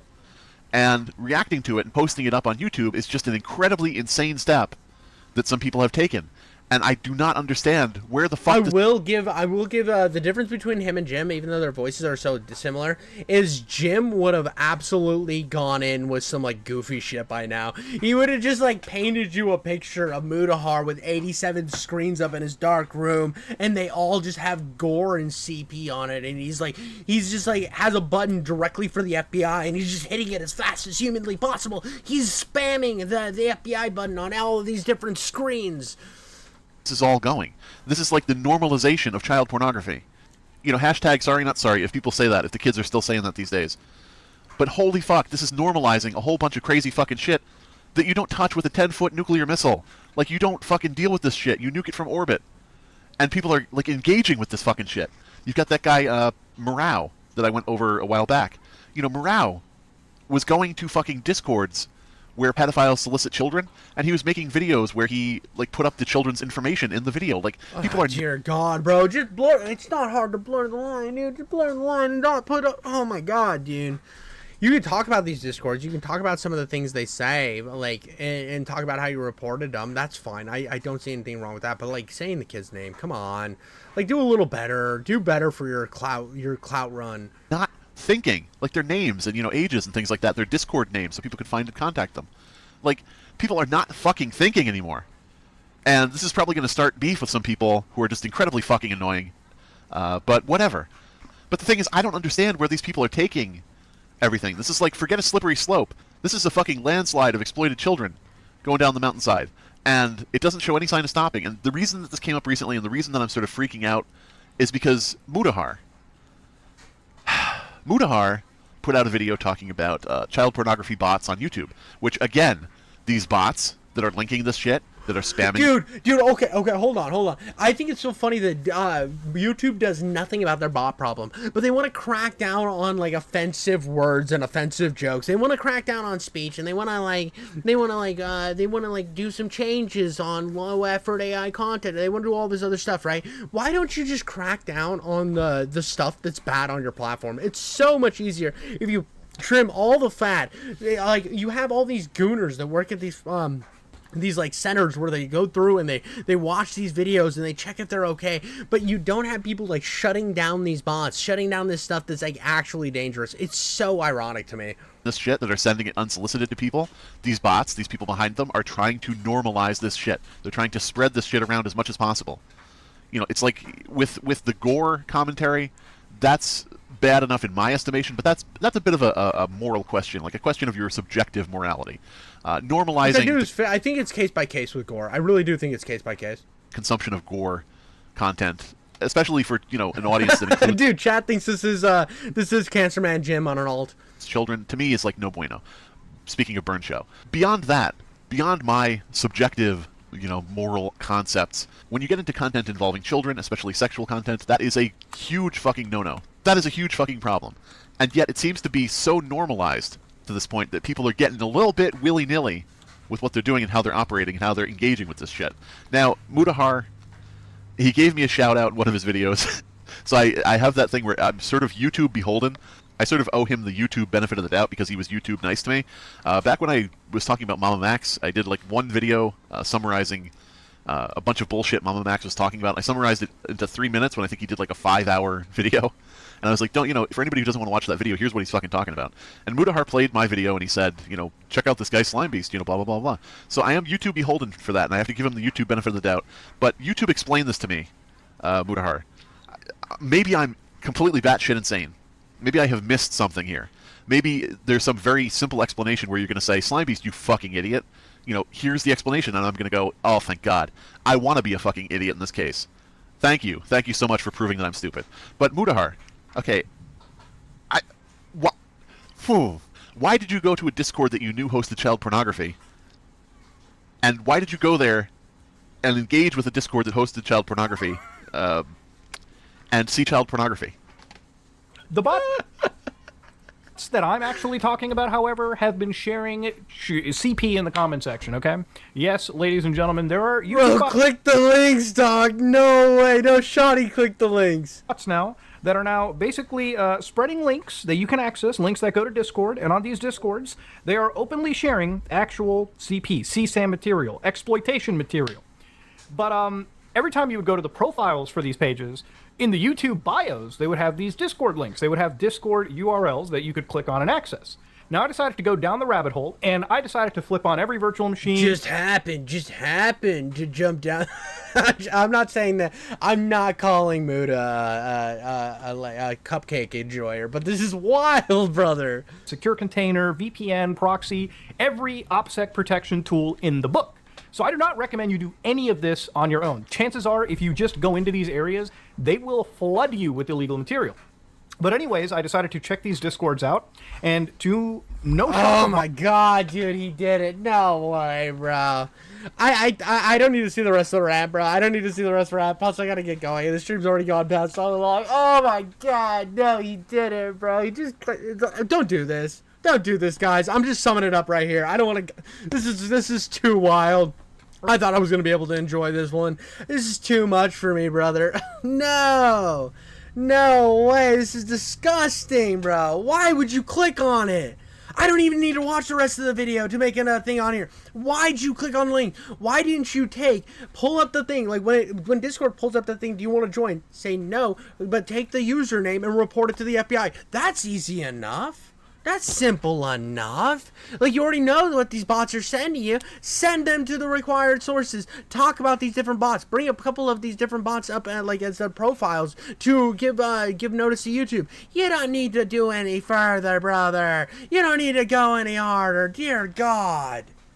That's all I got. I can't. I'm done. I gotta go fix my car. I'm out of here, bro. This is crazy, dude.